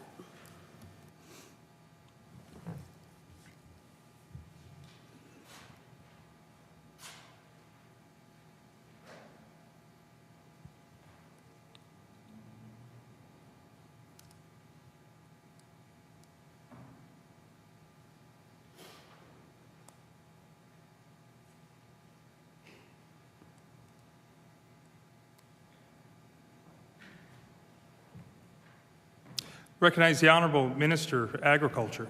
Yes, thank you, Mr. Chair. And, I spoke about this in my opening remarks. We all know that our local farmers have faced a number of challenging years with several weather events that have impacted their operations. The suite of business risk management programs, BRM programs available through the Sustainable Canadian Agricultural Partnership are designed to support farmers, manage the financial risks associated with these events. However, we have heard from farmers, I've heard from farmers that BRM programs are not always sufficient to help them recover from these events. And I want to assure you, Mr. Chair, that we have been working on this. We need to work within the federal cost share agreement for these programs. What we can do provincially, we are doing. Last year, in partnership with our federal colleagues, we piloted having a local staff member here in Nova Scotia that knows our industry and how the programs like AgriStability and AgriVest work for our farmers.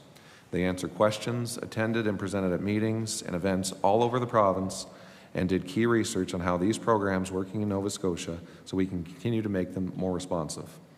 The AgriStability Advisor and other BRM staff recently held information sessions around the province from Yarmouth to Mabou to increase awareness and answer questions. For the 2023 program year, we were also able to allow for late participation in AgriStability so that farmers who are not already in the program can still sign today to participate in the 2023 year. We also supported an increase to the compensation rate for AgriStability with increased coverage from 80 to 70%. I was pleased to be able to work with my cabinet colleagues to change regulations on the request of the Nova Scotia Crop and Livestock Insurance Commission. The Commission has been working with industry to make the crop insurance plans work better for them and add more protection for our farmers. We have added wildfire as an insurable peril on all of the insurance plans and improved wind coverage on newer apple varieties that have later harvest dates. We also have made changes to clarify the poultry plan regulations so industry has peace of mind that they will still have the same level of protection they always have. The Commission is wrapping up a year that saw the largest number of claims in the 55-year history of offering crop insurance. Although we don't want to see farmers have such a loss, we do know that this is working for lots of farmers right now with more than $5 million in crop insurance claims paid to date. That said, we want the crop and livestock insurance program to be as responsive as possible to what industry needs. That's why the Commission has started planning for a program-wide review of its offerings, and they'll be hearing directly from producers and industry associations on what works well and ideas for plan improvements or changes. I really look forward to hearing what this review brings forward from our farmers. We know that business risk management tools need to work well for our farmers, to be their first line of defense in helping to manage their financial risk. I am committed to working hard here in Nova Scotia and with our federal partners to make sure the BRM suite supports our agriculture industry. And in terms of the vicious cycle, Mr. Chair, I hear that, I realize that. Our farmers want to get out of that vicious cycle. We've shown that we've been there when they need us following large natural disasters. Again, Fiona, polar vortex, wildfires, floods, our newly announced season response gap. We've been there when they need us. We've also listened I'm hearing that they want changes to our BRM programs to make them work better for them. And we are listening, we're working with the Federation of Agriculture. We've had this discussion many times. I see it in letters from industry. They ask us, they say, we want that peace of mind of better insurance programs. And as I mentioned, we are limited in what we can do based on federal provincial programs. Provincially, we've made some changes, and I'll continue to work and advocate with my federal colleagues to make these important changes. Thank you, Mr. Chair. Just as we're approximately at the 2-hour mark, and I've been sitting here some time, would you entertain a 5-minute break, or, okay. We'll take a 5-minute recess here. We're now in recess.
Okay, order. We will return to estimates here for agriculture. The NDP caucus has 42 minutes remaining on their time. MLA Lachance, I believe you're directing questions, so MLA Lachance. So we were talking about business risk management, and I appreciate that the minister explained that work is underway to develop a reliable, dependable model of business risk management for farmers in the province. I'm wondering, though, does the minister consider the allocation for agricultural risk management and lending foreseen for the coming year to be adequate, given what last year looks like, and we know that the effects of climate change are only increasing. Obviously, this government avails itself of extraordinary appropriations outside the budget cycle, so perhaps it's not too big of a worry. But even in terms of what message it's giving to industry, does the minister think that a drop from the 25 million of this past year, which was extraordinary, but I bet you years to come are going to be extraordinary too, to 14 million is adequate?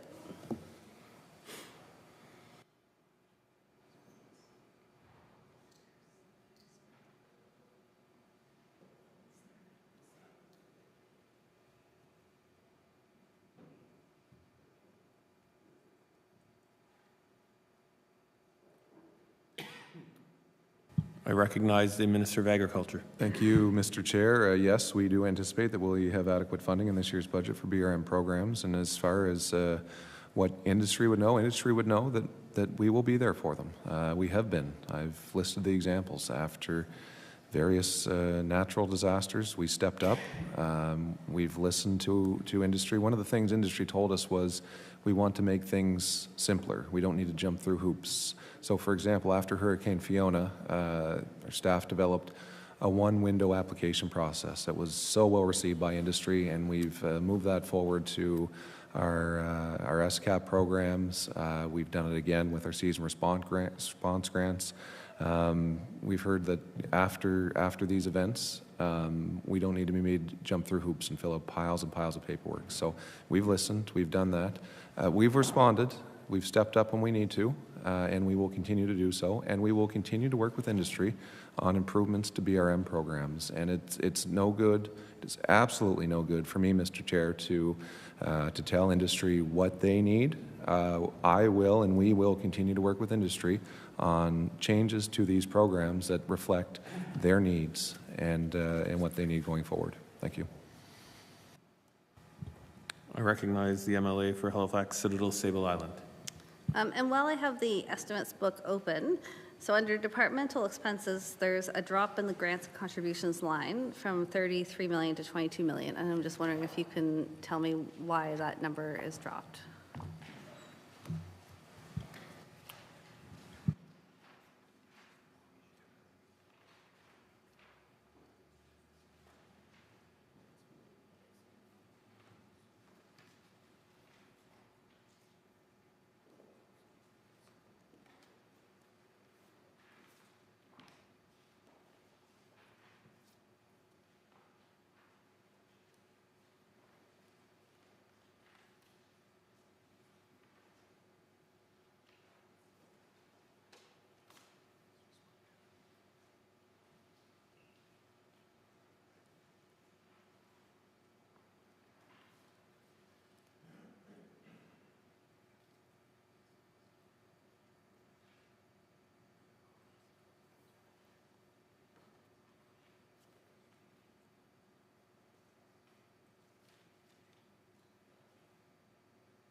I recognize the Honourable Minister of Agriculture. Thank you, Mr. Chair. The difference in the 2023-2024 forecast to the 24-25 estimate would be reflected in the $9.2 million in disaster relief funding that we announced recently through the season response program.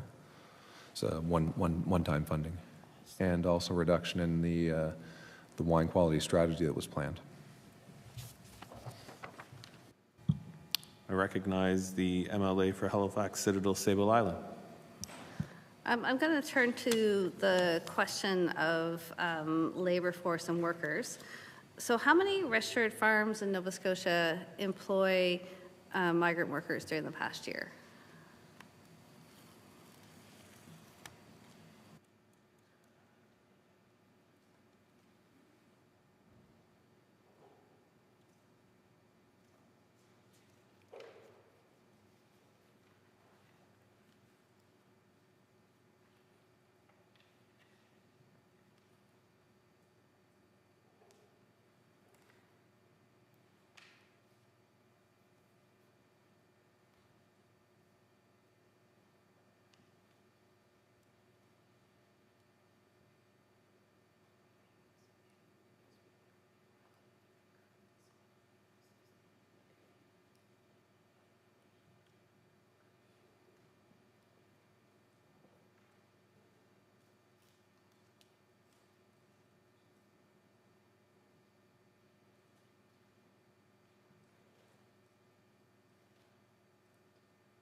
I recognize the Honourable Minister of Agriculture. Thank you, Mr. Chair. We have approximately 1,600 temporary foreign workers a year in Nova Scotia. They apply to this federal program, to the federal government for that program, so we don't directly see information on which farms they may go to. I recognize the member for Halifax Citadel Sable Island. So to clarify, you aren't able to say how many migrant workers work in the agriculture sector as opposed to fisheries, as opposed to agriculture or aquaculture, excuse me. You don't know how many work on farms. I recognize the Minister of Agriculture. Yes, thank you, Mr. Chair. Yes, I do. 1,600. Through the chair. I recognize the member for Halifax Citadel Sable Island. Okay, well, that clarification is helpful. So there's 1,600 migrant workers who work on farms in the province. How does the minister work with the Department of Labor to ensure that, you know, working standards and working conditions are correct and maintained?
I recognize the Honourable Minister of Agriculture.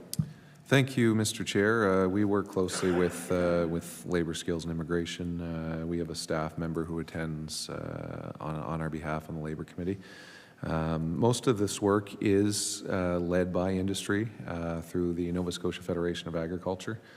They are the labour force sector for agriculture. So we support them through funding, and as I mentioned, to support staff on the Labour Committee. But again, this is industry led. I recognize the member for Halifax Citadel Sable Island. And I mean, as we all know, you know, if we have a commitment to local food, we have a commitment to ensuring that migrant workers feel welcomed and feel supported when they're here. Not to date myself, but I can remember some of the earlier days of folks coming to the Annapolis Valley. But you know, one of the issues is that they don't qualify for MSI upon arrival. So employers have to opt in. Well, through their employers, they are provided with some insurance, but it's not adequate. I know we've talked about this before at this table, and I believe that the deputy at that time, or the minister, assured us that they were working on this issue. So could the minister talk to their efforts to ensure that migrant workers are eligible for MSI from the moment they arrive in Nova Scotia?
I recognize the Honourable Minister of Agriculture.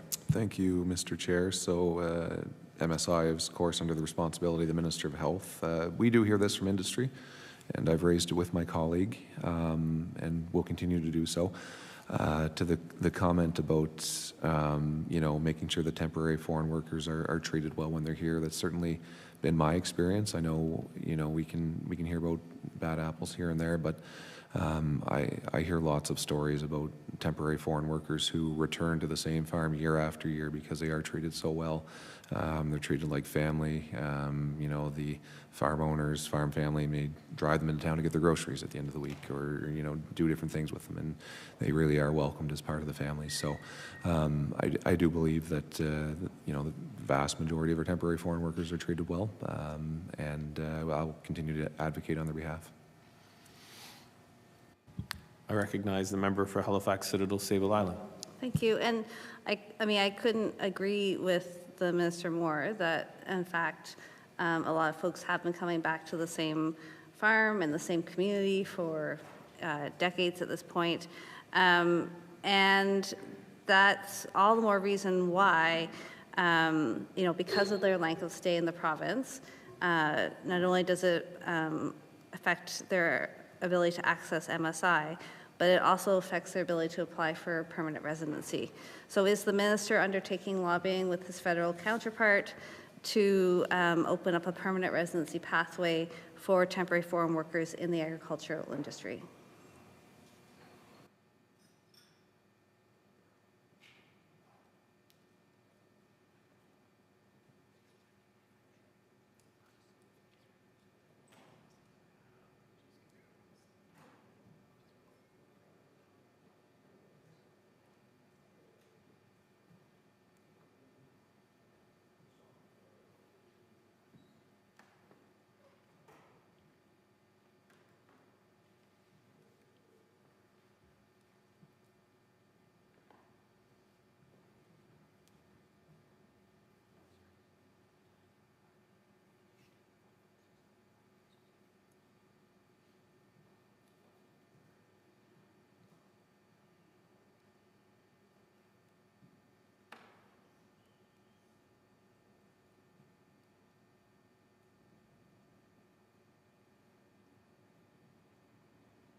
I recognize the Honourable Minister of Agriculture.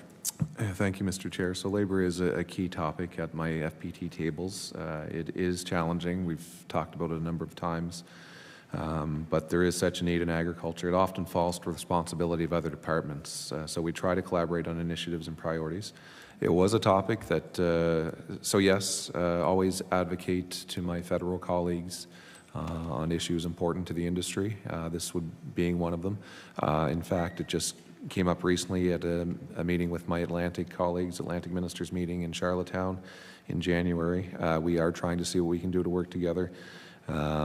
We had our colleagues from the Atlantic Federations join us at that meeting and discuss the topic and talked about several paths forward. So yes, continue to advocate at the federal level, at the Atlantic level, and the provincial level.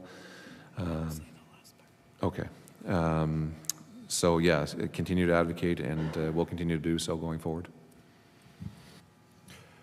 I recognize the Honourable Member, Halifax Citadel, Sable Island. And certainly, you know, one of the challenges for communities, but also certainly for the labor force in our rural areas and the agricultural regions is the lack of housing available for folks. So it's hard for people to move into those areas. You know, we're seeing lots of people who you know, have been tenting through this winter, you know, in our prime agricultural areas, so along Harvest Moon Trail, for instance, in the Annapolis Valley. So wondering what the minister is doing specifically on housing, and is the minister supportive of waiving the provincial portion of HST applied to the purchase or construction price of bunk houses as a source of on-farm housing?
The Honourable Minister, Agriculture.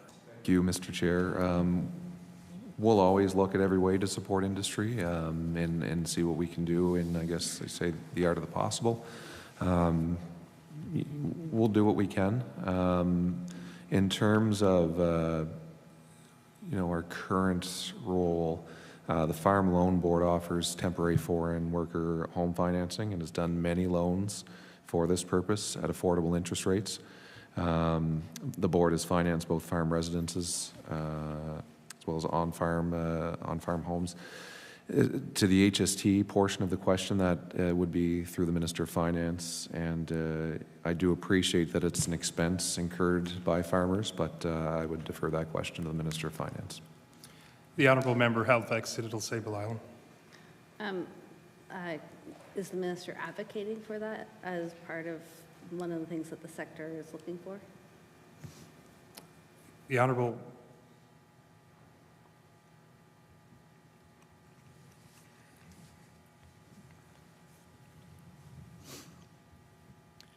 Minister for Agriculture. Thank you, Mr. Chair.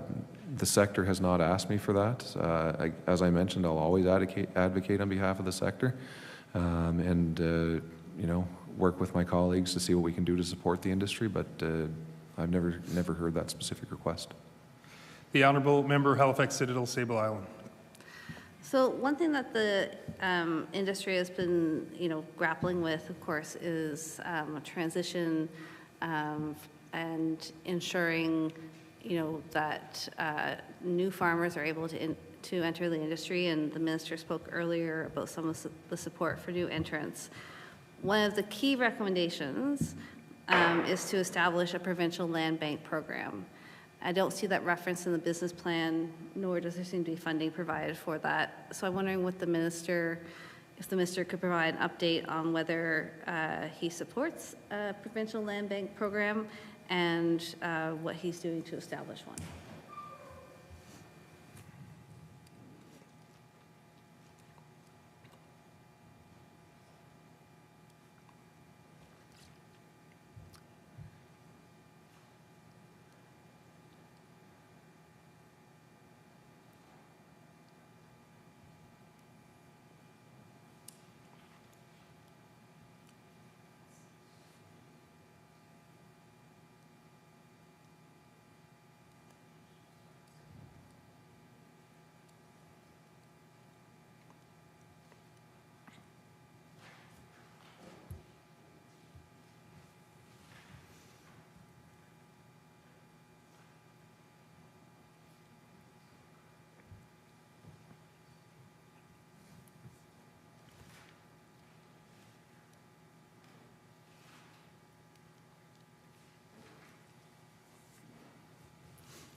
Recognize the Honourable Minister for Agriculture.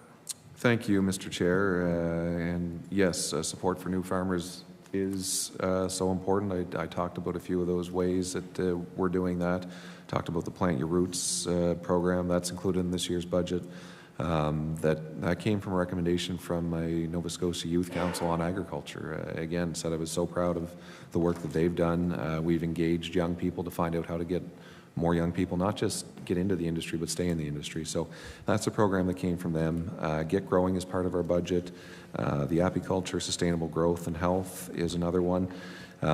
Supporting the next generation of farmers is key to ensuring the sustainability of our industry.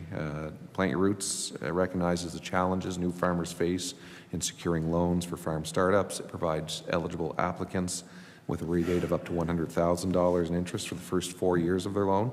Get Growing helps farmers who have at least 2 years of experience running their farm to expand. So again, I mentioned not just new farmers, but retaining farmers who are already there, young people, and keeping them in the industry. And the Apiculture Sustainable Growth and Health Program helps with expanding pollination, small equipment needs, and hive health. Farmers with under $30,000 in income can receive up to $10,000 to purchase up to 10 hives, as well as an additional $2,000 in equipment support at 50% of costs. In terms of land, I think the community pastures that we have available throughout the province, I listed those, 8 of them, shows a strong investment by government. We're expanding them. We expanded Cape John in recent years. I talked about the largest one in Manuti. We're working with all these groups to help them with funding to not just establish these pastures, but expand them and make them better and make them work better for industry. Farm Loan Board can also offer delayed payments on land purchases until the farm gets established and is making revenue, and that is often the issue for new farmers coming in, is getting started in agriculture, is establishing that revenue. The Farm Loan Board has specific land purchase programs to help finance land for blueberry producers, orchards, and vineyards. So yes, continuing to look at ways to help farmers secure land to establish themselves and their businesses. Recognize the honourable member, Halifax Citadel, Sable Island. So perhaps I missed it, but could the minister clarify if he's supportive of establishing a provincial land bank? And if the minister's been looking at different new policies under, agricultural easements, so to support the farmers and compensate farmers for placing land under agricultural easements. So again, just to clarify, is the minister supportive of provincial land banks, and what about agricultural easement support?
Recognize the honourable minister for Agriculture. Thank you, Mr. Chair. So, land banks are not something that we're looking at this moment. Our focus really is on investments and programs to help farmers, especially new farmers, acquire land. So, as I mentioned, I would never rule anything out, but it's just not something that we're looking at right now. Again, our focus is on investing in programs that help farmers new farmers acquire land.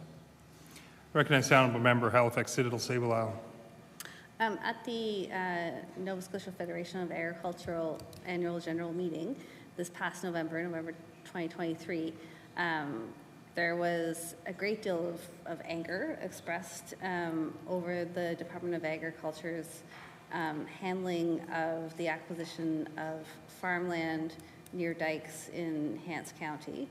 And at that time, I understood that there was a moratorium on any further purchases of land, that the community was wanting more consultation, and that was promised. And I'm just wondering if the minister could talk me through what's happened since that meeting at the end of November with regards to this issue.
The Honourable Minister for Agriculture.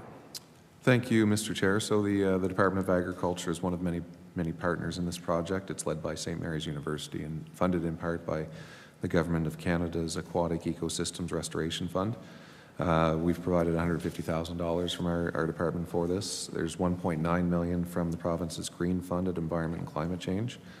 This project is intended to help mitigate the risk to agricultural land and vital historical and public infrastructure posed by climate change, improve agricultural drainage, restore salt marsh habitat, and improve carbon sequestration potential within the St. Croix River estuary.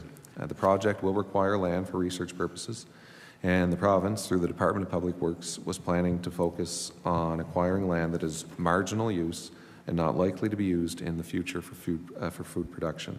We have heard concerns from farmers about this project.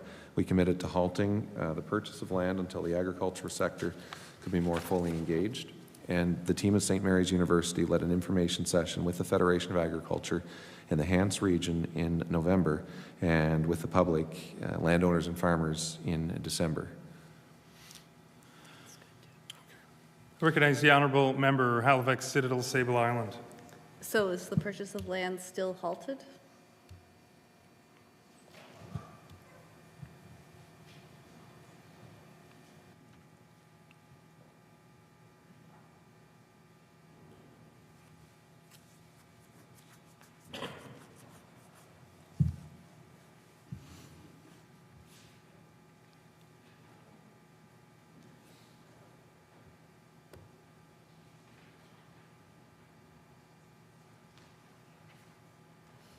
Recognize the Honourable Minister for Agriculture.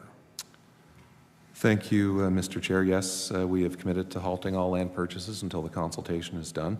And I just wanted to read some correspondence I received from Nicholas Gerling from the Hants County Federation of Agriculture in response to what we heard in November at the Federation AGM and work with them through this. So on behalf of the members of the Hants County Federation of Agriculture, we would like to thank you for your decision and ability to pivot in relation to the Transcoastal Adaptation Project.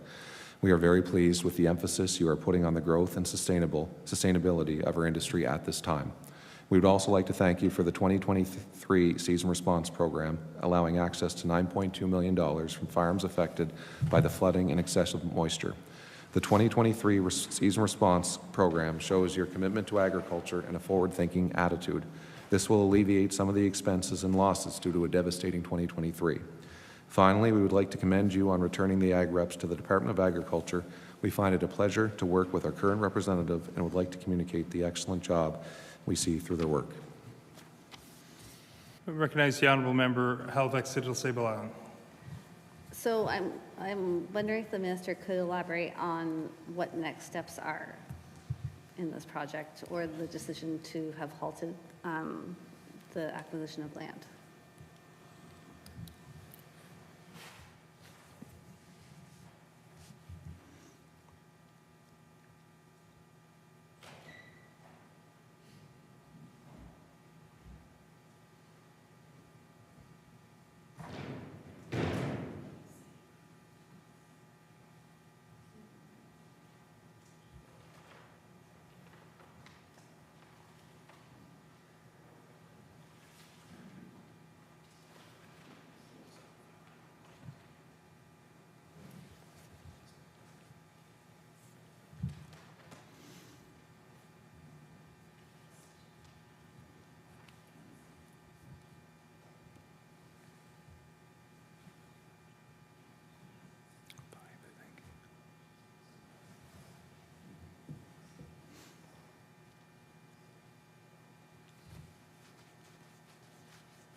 I recognize the Honourable Minister for Agriculture.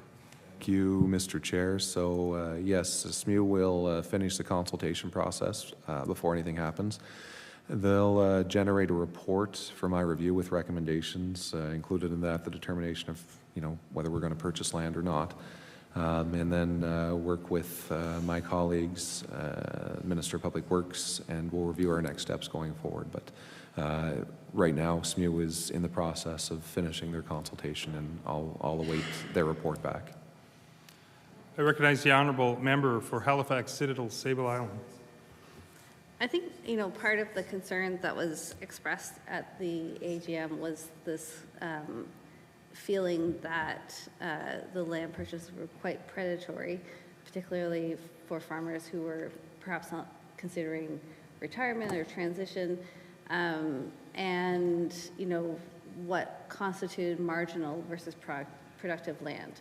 So I'm wondering if the minister can comment on how that is determined by the department and how that will be implemented in this project.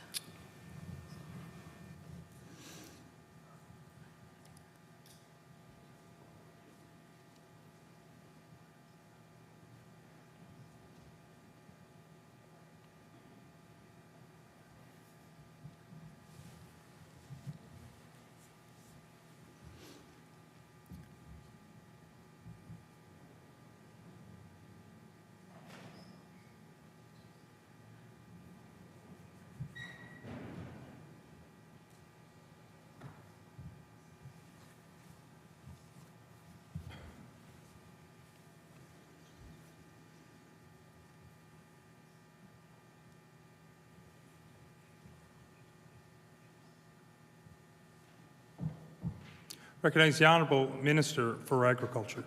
Thank you, Mr. Chair. So we no longer use marginal in the assessment, but rather a full set of professionally engineered criteria related to climate change. What may be marginal to one person might not be marginal to the other. So that's part of SMU's work going forward. And again, we heard those concerns that day at the AGM. We've listened. We've worked with industry.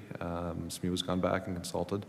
And based on the letter that I received from Nicholas Sterling from the Hants County Federation of Agriculture, I believe we're moving in a positive direction.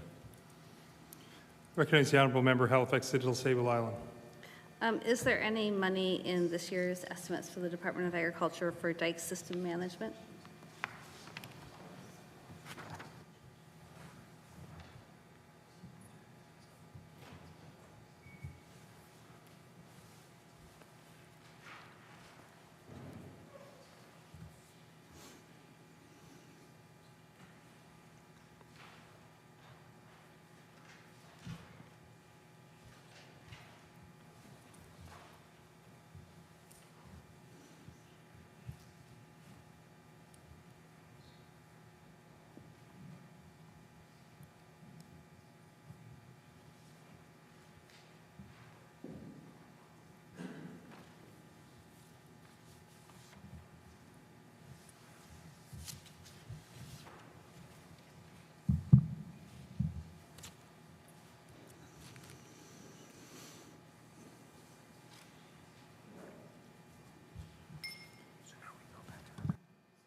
Order. That concludes time for this round for the NDP questioning. We'll move on to the Liberal second round, and I'll recognize the honourable member for Yarmouth. Thank you very much, Mr. Chair. Minister, thanks for taking the time to be here with us today. We are seeing staggering food insecurity numbers here in Nova Scotia. Food insecurity has been on the rise, which is a very terrifying prospect for a lot of families. And for youth and children, we're seeing now 1 in 3 food bank visits being from youth and children. We know that the Competition Bureau of Canada has pointed to one of the causes of this here in Nova Scotia as being that we are so heavily dominated by two big grocery store chains and not having access to more local, healthy produce. The Competition Bureau found that, Consumer Competition Bureau found that everyday consumers are directly bearing the brunt of increased food prices because of this lack of competition. When you layer on top of that the agriculture sector is under extreme stress. Over the last 10 years, under the previous government as well, we saw an estimated retraction in the farming sector of about 21 or 22%. We are hearing directly from farmers that they're very worried about the succession planning in their industry. It's an expensive business to get in. You have to work all the time. And the next generation of family-owned farmers, the next generation of folks coming up are looking at different opportunities. So we are at risk of losing even more of our farmland and of our locally produced food. And considering that we, if anything happens to the Chignecto Isthmus, where all of our food comes into the province, the majority of it, if anything happens to that, we are going to be in a pretty critical state here. So I am certainly very concerned, again, about the trend that goes beyond this government's mandate and to past government's mandates as well, but the trend of losing large sums of farmland. I think we lost, it's going to be over 21% of our farms.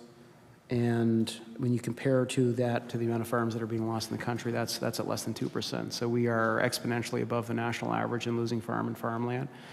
One issue that's come up in particular has been the critical dikes in West Hants and the need to preserve those where we have some of the most fertile farmland in the country. And I know that the department has been involved in purchasing some of that dike land and with the intention of flooding that dike land. So that is something that we certainly have a concern with. And we would certainly prefer to see that dike land preserved as farmland because it is the most fertile. And if we are going to expand the agriculture sector, which is something that we need to do, again, for a number of reasons, for economic reasons, for food and security reasons. We need to make sure that we're protecting our farmland. Can you please provide us with some comments on what you're doing to protect farmland in Nova Scotia, and particularly those lands in West Hants that have been used for farming for generations?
Recognize the Honourable Minister for Agriculture. Thank you, Mr. Chair. So our province's dike land system protects more than 17,000 hectares of land, including agriculture, public infrastructure, cultural assets, and commercial and residential properties. The department is responsible for the ongoing maintenance of 239 kilometres of dikes and 248 abattoirs. Complementary to the department's maintenance work, dike land system upgrades is an 8-year, almost $50 million project that began in 2019 to upgrade some of the most vulnerable dike systems in the province. The project underwent extensive public engagement. As of January, Public Works is now responsible for the project as it moved to design and construction phases.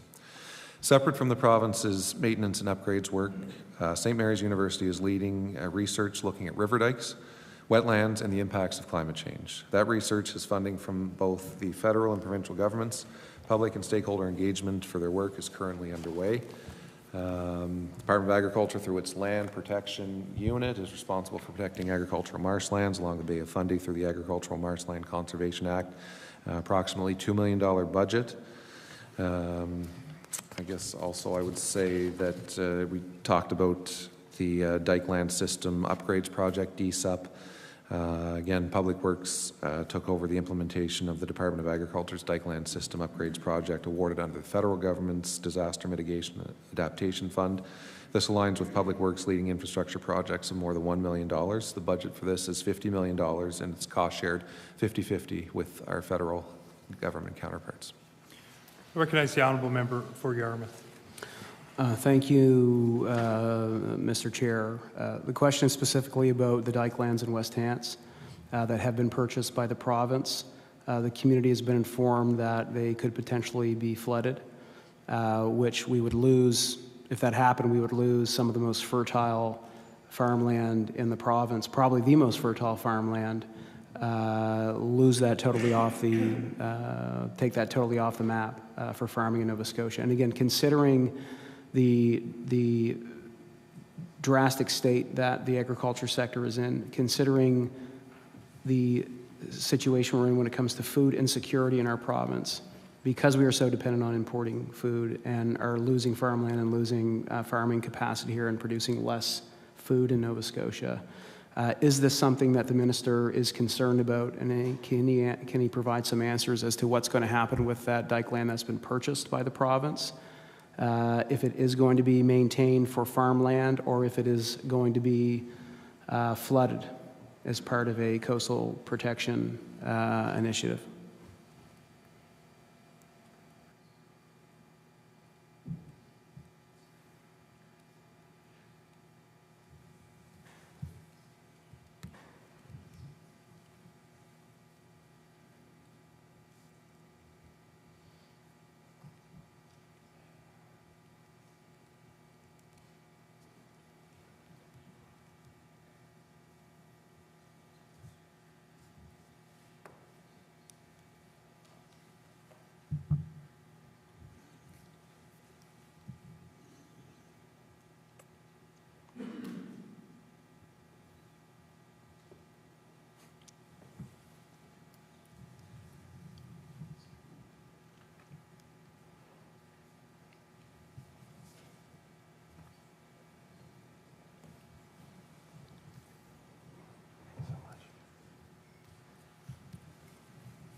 Recognize the honourable minister for Agriculture.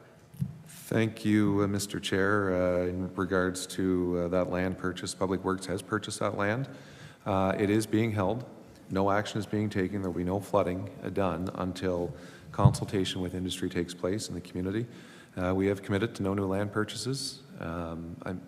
We have farmers who are coming to us asking to sell their property, but we've committed no new land purchases until consultations are done, and no action is being taken on this land. And in fact, I'm open to looking at ways to see how industry can use it moving forward once it's determined the best path forward and how much land is needed. I recognize the honourable member for Yarmouth. I certainly appreciate that answer. One of the reasons I would say farmers are coming potentially to the Minister of the Province to sell land is because of the dire state that the industry is in. And again, this is something where there is a public imperative, I believe, to pay some attention to because of the food insecurity issue and, of course, the economic impacts that can have if we continue to lose more of our farmland and our farming capacity in Nova Scotia. So I'm sure one of the reasons why farmers are looking to exit the sector, sell their land, and to get market prices for it is because they are having succession planning issues within their businesses. I've read, I think, a national stat that 40% of our farmers do not have succession plans, and they are nearing retirement age. So that number's probably higher in Nova Scotia. If the minister has any data on that, I'd be happy to know how many farmers are coming up on the age of retirement, if we're tracking that. And I certainly want to know what the plan is to help that sector do succession planning so that we don't lose more farms or farming capacity here in Nova Scotia. There's other issues other than the cost of getting into the sector. I was really surprised by the fact that the mental health issue in farming is very acute. I read a statistic provided by the Agriculture Federation that stated that the farmers are twice as more likely to have suicidal ideation. So when you're looking at the economic pressure on the agriculture system, the climate pressure from extreme weather events and the uncertainty there, the increased costs and insurance programs, and when you're looking at the mental health issues affecting farmers from one end of the province to the other, you can see why farmers are going to be looking at coming to the department or the province and wanting to sell their land. That's a problem. We don't want them to sell their land for other purposes. We have to find a way to ensure that our farmland can remain productive. Can the minister please tell the committee if this is an area where he has concern, if he's paying attention on, and what steps the department is making to support succession planning within our sector so that we don't keep losing drastically more farming capacity than other parts of the country?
I recognize the Honourable Minister of Agriculture. Thank you, Mr. Chair. And I guess to start with support for new farmers and talking about succession planning items that I touched on repeatedly in the first half of our time here. But there are a number of supports that are in place to support new farmers in Nova Scotia, including funding programs, information, and business planning support. So.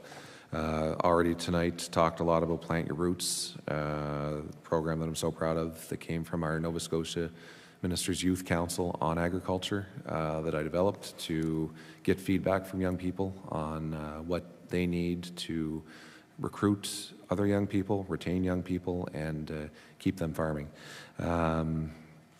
I think, supporting the next generation of farmers is certainly key to the sustainability of the industry, no question. So again, Plant Your Roots recognizes the challenges that new farmers face in securing loans for farm startups. It provides eligible applicants with a rebate of up to $100,000 in interest for the first 4 years of their loan. The Get Growing program helps farmers who have at least 2 years of experience running their farm to expand. So that's speaks to retention. Farmers can receive 50% of costs up to $5,000 for 2 years or $10,000 in total for strategic equipment purchases that will support their business expansion. New farmers also have access to information, farm planning and business planning supports through ag reps. We've heard time and time again from industry how pleased they are to have ag reps returned to the sector. That's something that our government did. And not just have ag reps in place, but the quality of the work that they're doing and support for their industry. It blows me away. And industry is so appreciative of that. So they have that support. We have some fantastic business development officers in our regional offices. We opened a new office in Nepan to support that area of the province, as well as a Think Farm website, which is in the process of being updated. Perennia hosts the nsnewfarmer.ca website.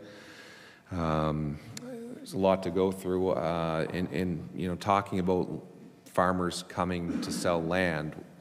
We're talking about land that can no longer be farmed in its traditional sense, Mr. Chair. It's assessed by an engineer before purchase, and it's land that's heavily impacted by climate change.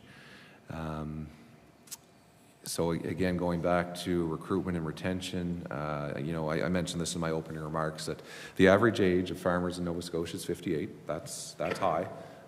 Sure, we all know farmers who are older than that, for sure.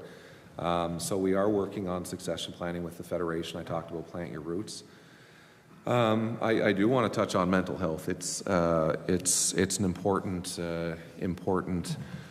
part for me.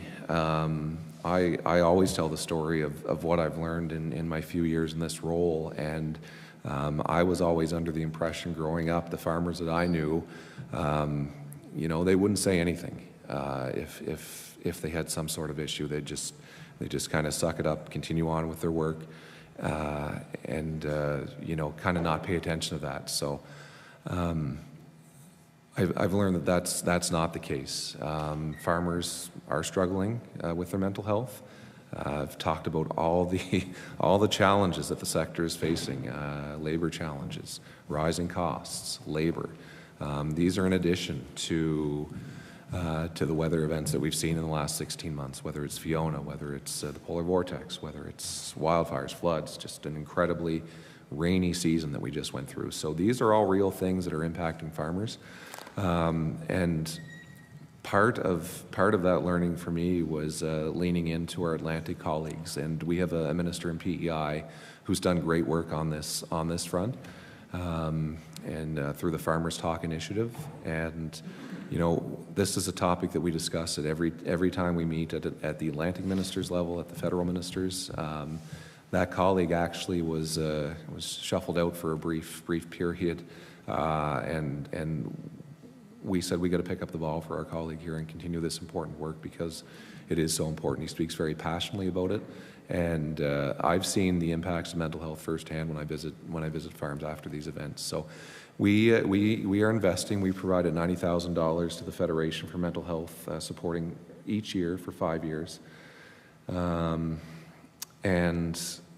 another key piece of that, Mr. Chair, is that again, there's important pieces that need to be industry-led.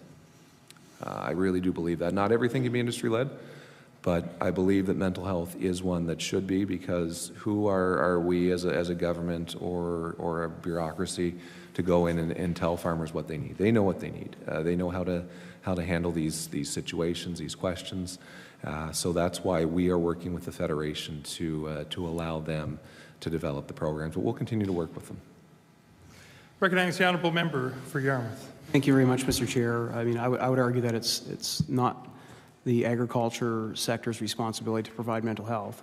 That would fall under a very clear mandate of the province, where there is an office of mental health and addictions. So certainly I don't think we can lean on the sector to provide those supports. Those would be, I hope, coming from the province, especially considering there was a commitment made in the last election for universal mental health care coverage. I think it would be beneficial to have a specific strategy for mental health around farmers, considering they are dealing with a much greater acute mental health issue than the average Nova Scotian. Again, twice as likely to have suicidal ideation than the average worker. That's a startling statistic. And again, one of the reasons why we're having succession issues as well. And I don't think more bureaucracy is going to deal with this issue for us. What we need is bigger margins and a greater domestic market as well as export market for our produce. The province has been sitting on a food and beverage strategy. I'd like to know when the Premier, when the Minister plans on releasing that, and what we can expect to see in that will help increase local food consumption. Again, the situation with local food consumption has been so bad that previous government had to legislate increasing local food consumption to 20%. Because according to the Ecology Action Centre and the agriculture sector, local consumption of locally produced food has been on the decline. So certainly, I know there's things that advocates in the sector have been asking for. The food and beverage strategy, I would like to get an update on that, as well as if the minister is considering the increased funding for nourishing communities for a local food coupon program to make locally produced healthy food more accessible to low-income Nova Scotians. Again, we're dealing with, there's an intrinsic link between access to local healthy food and healthy outcomes and better health outcomes for people and better outcomes for our healthcare system. So considering that we have seen a decline in local food consumption, that is linked to poor health outcomes, and that advocates in the sector have been asking for a food and beverage strategy that's been promised them, and are wondering if the government's going to support their nourishing food coupon program. I'd like to get some answers from the minister on if and when the province is going to move forward with those.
I recognize the Honourable Minister, Agriculture.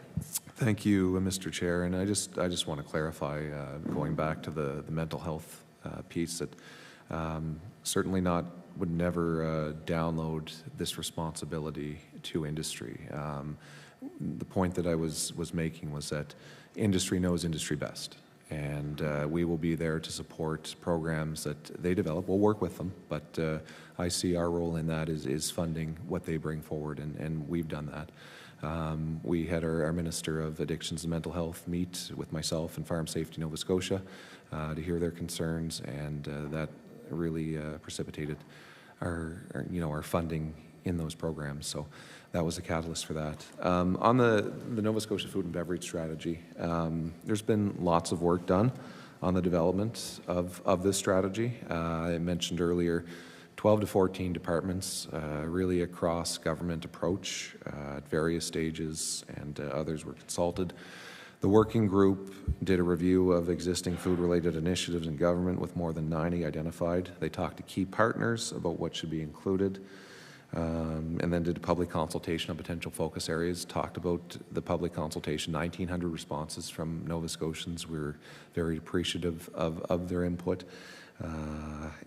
We put together what we heard report, which was released publicly this year. And government continues to review all the work to see how it aligns with existing priorities and initiatives.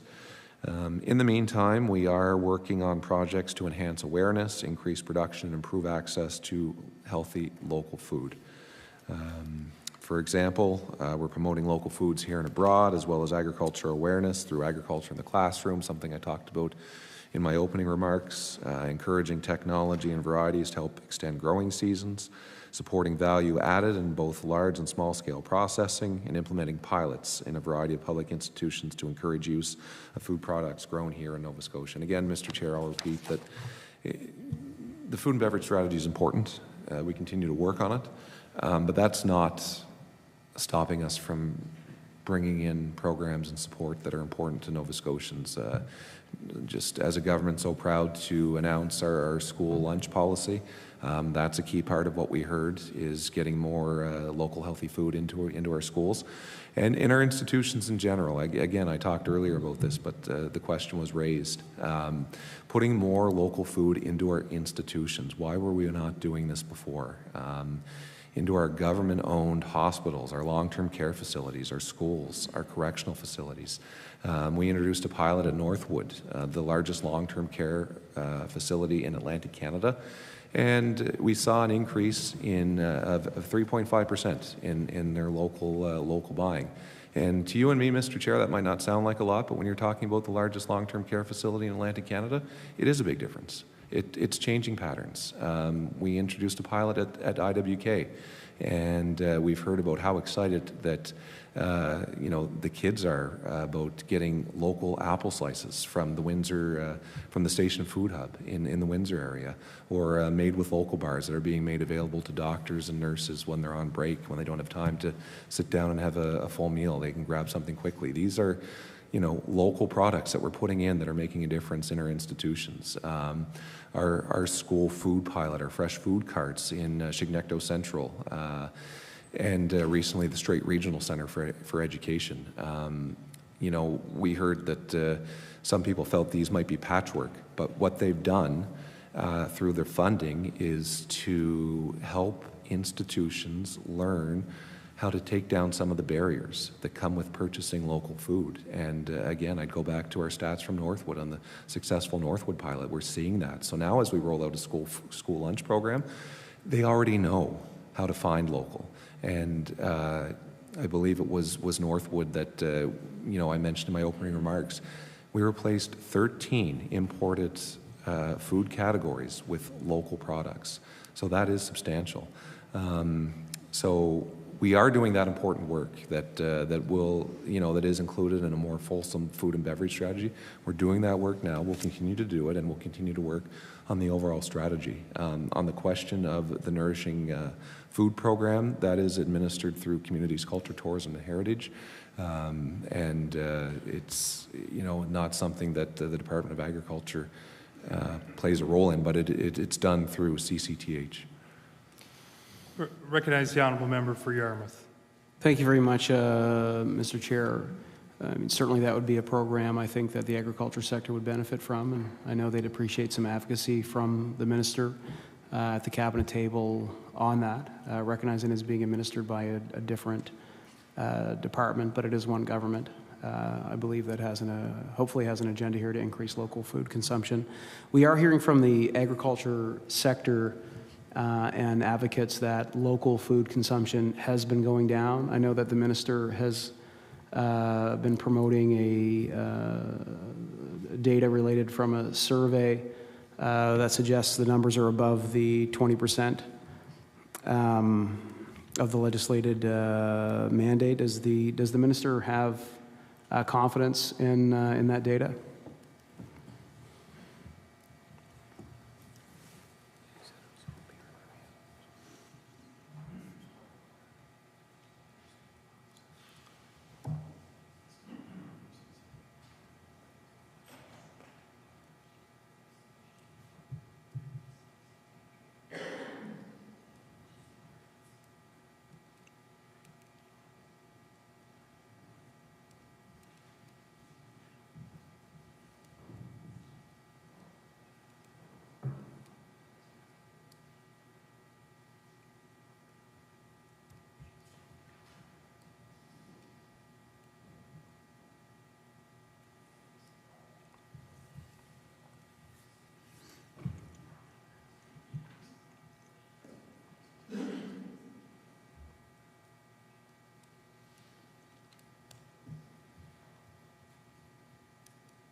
I recognize the Honourable Minister for Agriculture.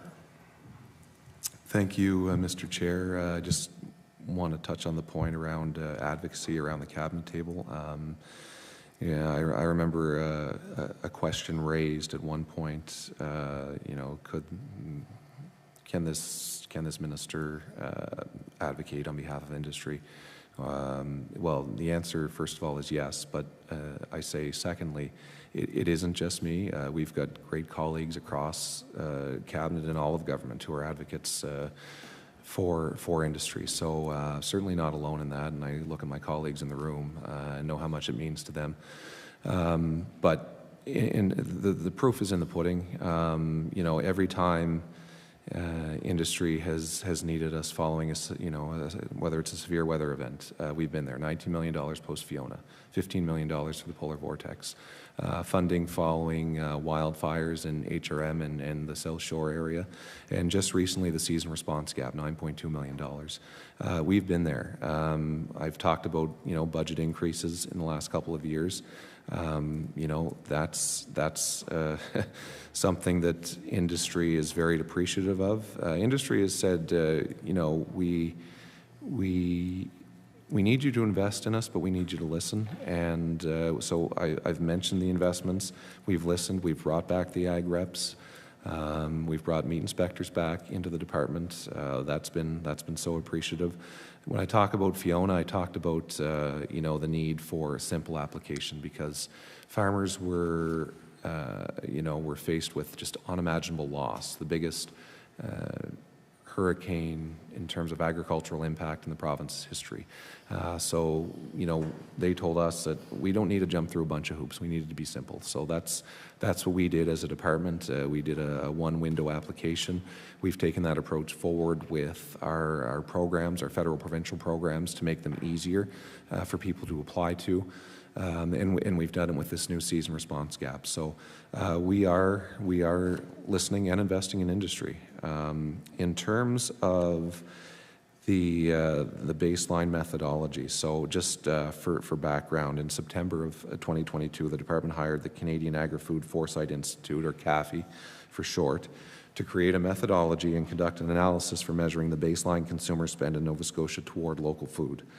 In January last year, CAFI ran a preliminary test of this new local food measurement model by conducting a survey of 500 Nova Scotians through the polling firm Angus Reid. The preliminary findings estimated that, on average, a little more than 27% of participants' food spend, not including restaurants or takeout meals, were spent on local food products in the last 12 months. This survey also confirmed that this methodology would be easy to replicate going forward. To gain confidence in the model, a second test was completed in April, involving 511 Nova Scotians. It found a higher average, just over 34% for local food products. A third test of the model was completed in October, involving 500 Nova Scotians. The results then were an average of almost 33%. These results are consistent with the two previous tests, providing us with an overall range of 27 to 34% of participants' food expenses being spent on local products in the last 12 months. All three surveys drew upon the local food definitions that were developed by the Department of Agriculture and Perennia in collaboration with industry. The differences between the surveys can likely be attributed to seasonal variation in the types and amount of local food available to consumers. This methodology was a first of its kind, so the Dalhousie Agri-Food Analytics Lab, on behalf of CAFI, submitted a scientific article to a peer-reviewed journal. The article was published in Foods on September 19, 2023. Going forward, we plan to continue running this model a few times per year to track the Nova Scotia consumer spend of local products. We feel confident in the process and results, and will look forward to growing the percentage through our buy local marketing efforts and the assistance from all of you supporting the growth of our agriculture sector. Nova Scotia grown or produced foods are widely available throughout the province at meat shops, fruit and vegetable shops, grocery chains, and farmers markets. I recognize the honourable member for Yarmouth. Thank you. Thank you very much, Mr. Chair. I mean, if the minister has confidence in the survey data, that makes me worried, because the authors don't have confidence in this. And I'll read specifically the words verbatim from the authors on this method of collecting data on consumption. The authors note, when utilizing surveys prompting participants to recall local food purchases in dollars or as a percentage of total expenditure over a specific period, biases come into play. Notably, the desirability bias is manifested where individuals tend to over-report socially desirable behaviors while under-reporting those deemed less acceptable. Therefore, it is assumed that people tend to over-report their local food consumption due to its societal desirability. The authors continue, it is imperative to underscore that our findings predominantly portray the consumer's perspective as opposed to reflecting actual consumption patterns. Giving this premise, coupled with inherent sources of bias, such as desirability bias, fallible recollection, and inaccuracies in food reporting, the resultant percentage projection is inclined toward over-evaluation relative to authentic consumption. The yielded figure predominantly encapsulates the consumer's perception, illuminating their conception of local alimentary acquisitions rather than an accurate manifestation of real-world purchases. So here's the issue that we have here is we've got a government that's saying, check the box, we have already exceeded our legislative percentage points based on this study, and the authors themselves are saying you can't use this study to tell anybody that. The study is inherently flawed, and I think we can just consider around this table if somebody asked any one of us how much of our food is locally that we consume is locally produced. How many of us are going to know the answer to that? I don't know. I don't know if the shrimp that I eat in my local chowder is locally produced or if it's coming from Thailand. That isn't something that people generally know. Which is why I think there's a major discrepancy in what the minister is saying and promoting publicly with this data and what the agriculture sector is saying and what advocacies and like the advocacy sector like the Ecology Action Center and in farmers markets are saying. There's a major discrepancy here. We're hearing the consumption of local produce has gone down around 10%.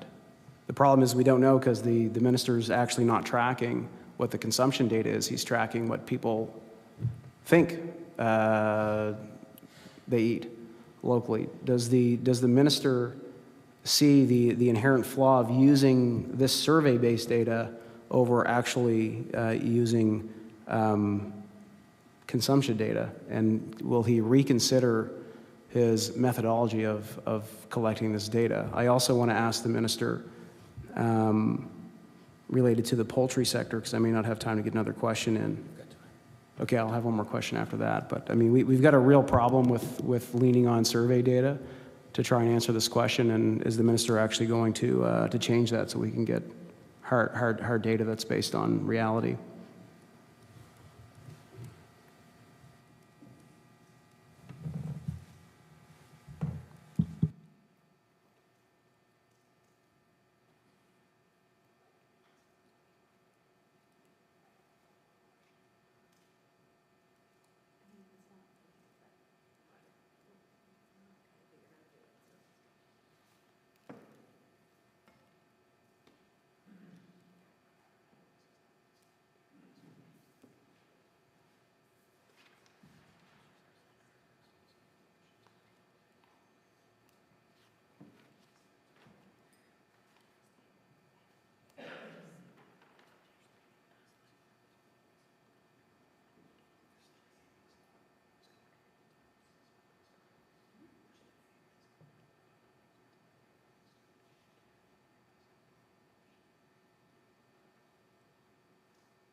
Recognize the Honourable Minister, Agriculture. Thank you, Mr. Chair. So the data was generated by a reputable research team, and they will continue to advise us on improvements to the methodology. We're also working with industry to capture feedback and how we can continue to improve on this critical baseline number. This methodology is the first of its kind. Is it perfect? No. Is it better than we had? Yeah, it sure is, because we had nothing. We had nothing to start with. So we are starting, and we'll use these numbers to identify gaps and where we can do better, where we can make improvements. If there's a suggestion that we've checked a box and we're just going to put our feet up and be done, that is certainly not the case. I've always said, the 20% goal is a floor, not a ceiling. And now that we have the number, we'll continue to work on improving it again, to identify those gaps and see where we can do better. But now that we have the baseline, we'll work with industry. We'll continue to update the number. We can run the survey numerous times a year, and we will do that, and we'll track it going forward and continue to make improvements. I recognize the Honourable Member Yarmouth. Thank you very much, Mr. Chair. I mean, that's the issue, is that we don't have an accurate baseline here. According to the authors of this report, these numbers are going to be overestimated. So we don't know what the baseline is. And again, there's a discrepancy from what we're hearing from the sector and what the minister is reporting publicly as fact. And that variance is like 17%, which is humongous. So if we're actually going to get to the bottom of this, if we're actually going to know if our efforts are succeeding, we have to have a better model of collecting the data that actually is data driven, that's not based on consumer, that's based on consumer behavior, not on consumer perception of their behavior. Again, the authors, I could not have said it better than the authors of the report themselves, who said, this cannot be used as an accurate reflection of what's happening locally. My last question to the minister. So again, I think before I get to that, if we're going to use data, this is not a baseline that has to be recognized. This is not accurate information. It's survey driven and based on what people are guessing, not about what they're actually doing. And if we're going to spend more money on this, I'd like to know why. However, my last question to the minister is, has he met with Eden Valley Poultry? They are one of the most crucial poultry processing companies in the province. And I know they've been trying to get a meeting with the minister. Could the minister please inform the committee, yes or no, if he's met with Eden Valley?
Recognize the Honourable Minister, Agriculture. Thank you, Mr. Chair. I would just disagree for the record that we don't have a baseline. This is a baseline. We can disagree on its accuracy, but this is a baseline. We've had nothing before, nothing to start with. So we'll continue to run the model going forward numerous times a year. And again, if the number isn't perfect, if it isn't exact, we can certainly see the trends of where it's going. If it's going down, then yes, that's a concern. If it's improving, then we know we're doing something right, and that's how we'll use it going forward. And now that we have the methodology, there is no more money to be spent. Like, we have this going forward. Again, no other government has done anything like this. So we have it in our back pocket now, and we'll continue to use it to influence how we support our industry. The consumer bias was factored into the methodology to the best of CAFI's ability. The model provides us a tool that we can use to track local spending going forward. There are no stats available to track actual spending on this way, which is why we went to this approach.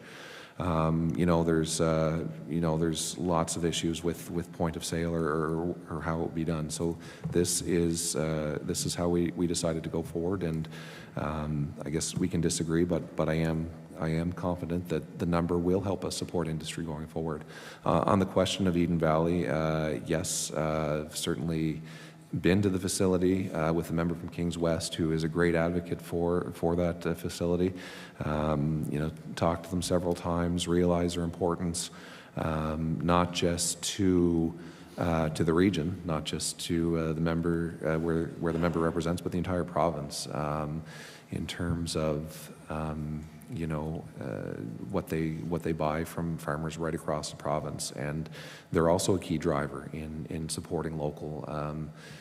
I believe it's 150,000 chickens a day that go through that facility, and we see them in our local stores, in our Sobeys, in our Costco's, in our fast food restaurants. So certainly recognize the importance of Eden Valley.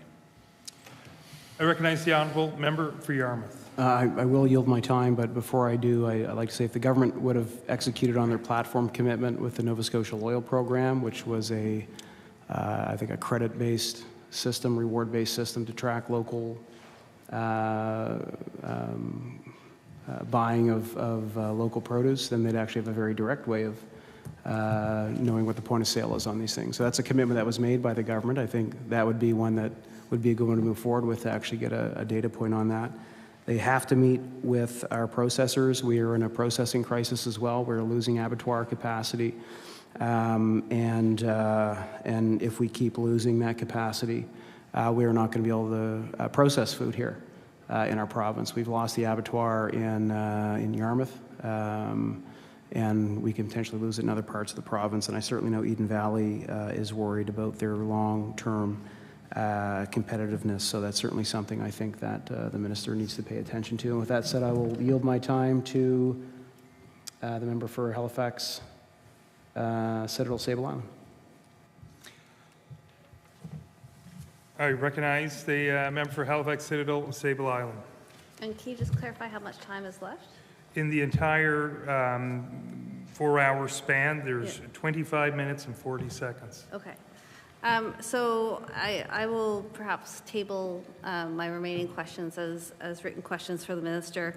But I do want to hop in on this question of the study that was done in determining a baseline for local food consumption. So, in fact, certainly I can recognize a risks section of research that outlines the different biases and that sort of stuff. That's how you produce a credible research report, is you consider what the weaknesses might be and you try and account for them. So that's, but I also think that there were other sources of data that could have been replicated. And in fact, we did have earlier data that was developed by the Ecology Action Centre and others in partnership using Stats Canada farm sales data. So I'm just curious about why, in fact, that wasn't suggested as a way, perhaps you wanted to do this survey, but that, other bits of data could have been used to triangulate the results. So you could have looked at what people reported, and then you could have looked at what StatsCan has as farm sales, And that could also give you an idea of where the consumption is. So why weren't other methodologies chosen?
Recognize the Honourable Minister of Agriculture.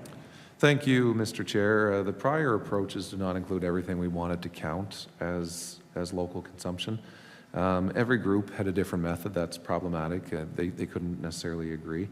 And there is some data that is only reported every 2 years, not every year. So again, this is what we felt was the best methodology to determine this baseline. Recognize the Honourable Member Halifax Citadel, Sable Island. I cede the rest of my time to the honourable member from Cumberland North. I recognize the Honourable Member Cumberland North. Thank you, Mr. Chair. Thank you to the Minister for this time to answer some questions. I know he's been up in Cumberland with my colleague from Cumberland South, and we thank you for coming up to our county. Cumberland has 30% or more of the arable farmland in Nova Scotia, and agriculture is a very important industry for us in that area. And of course, we have Maritime Pride Eggs, and they process 14.5 million eggs a month. Yeah, in our industrial park. It's pretty amazing. And they're bringing in robotics and just continually expanding. They're doing amazing. Well, also in Cumberland, we have Cavendish Farms now. They grow many of their potato seedlings in our area. And of course, we have large maple industry, and love to invite the minister to come up and enjoy some of our maple syrup in the next few weeks if he's able. And of course, large blueberry industry, beef, and produce, some organic, some not.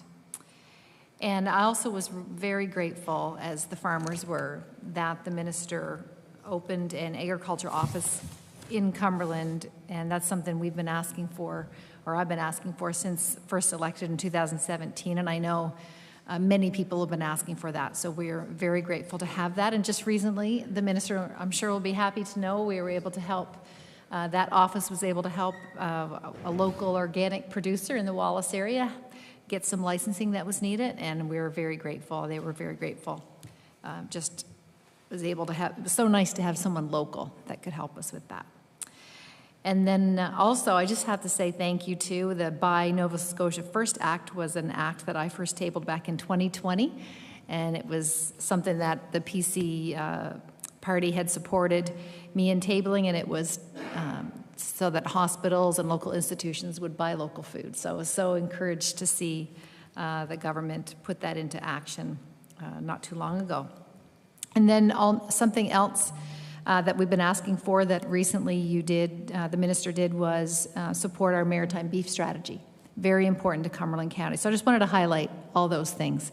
We're very grateful for the department's work up in our area. I'm just taking it easy on you. And I did have a question about the maritime beef strategy, and wondering if the minister could highlight what the funding was for, and what is the future plan for the maritime beef strategy for our province, for our government to support that.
I recognize the Honourable Minister of Agriculture.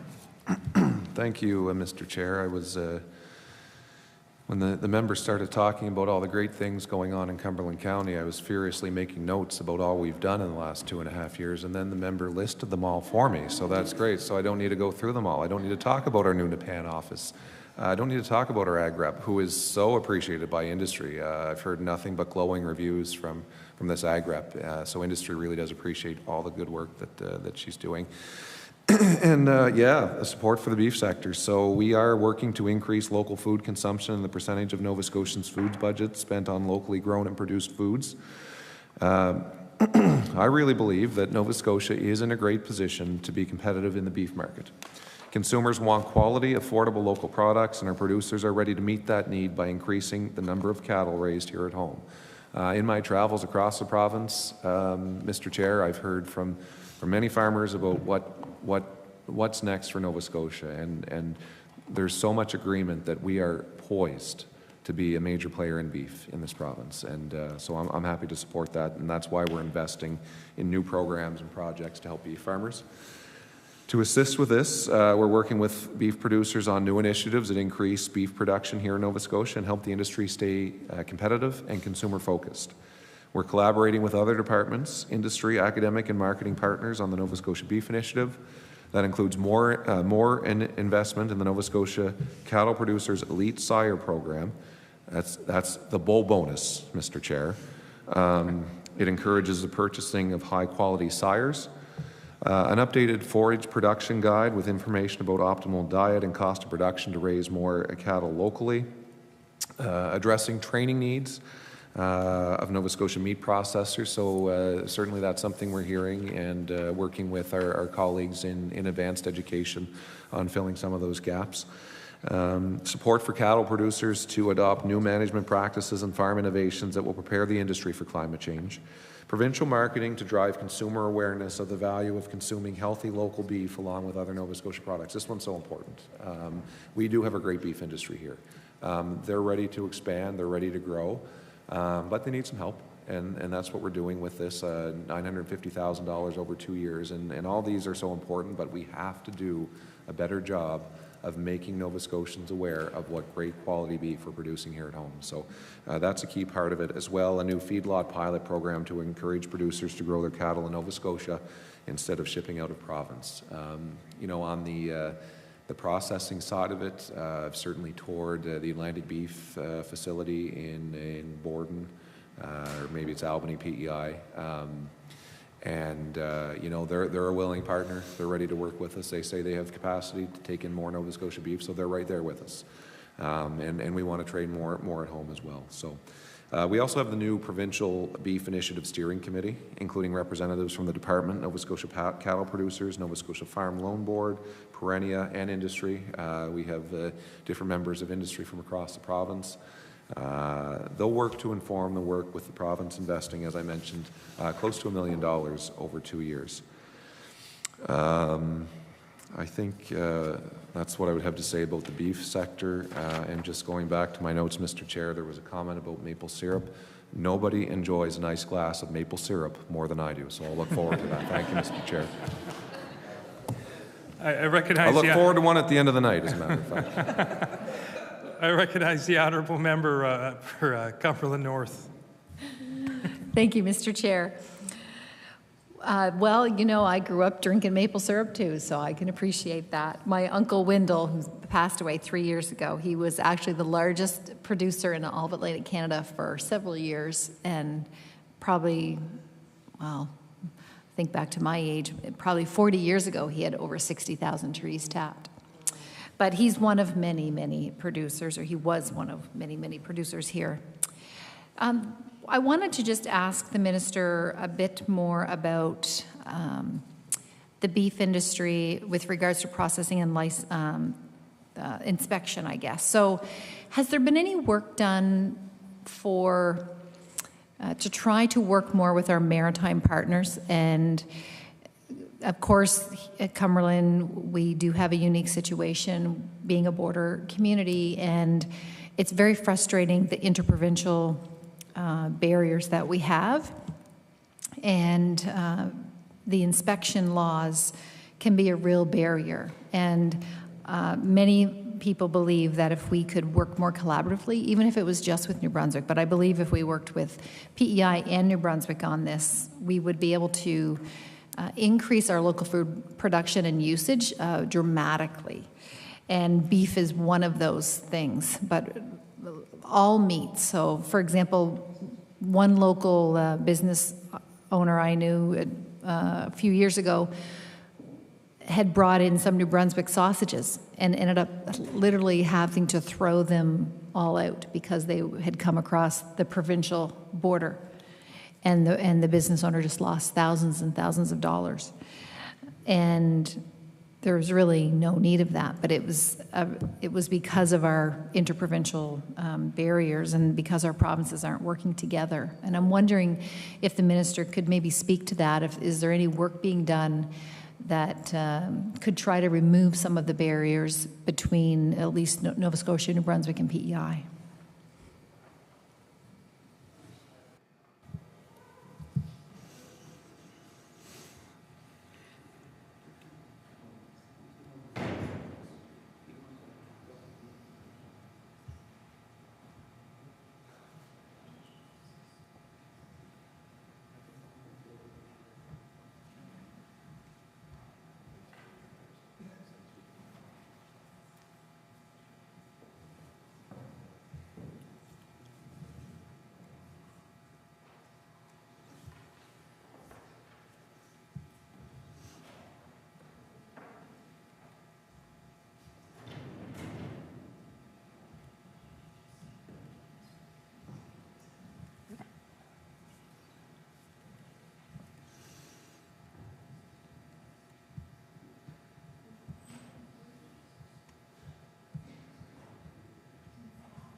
Minister, before I recognize you, we have about 9 minutes would conclude our 4-hour, so I'm not sure how much you need for closing remarks, but I'll recognize the Honourable Minister of Agriculture. Just about 10 minutes or so.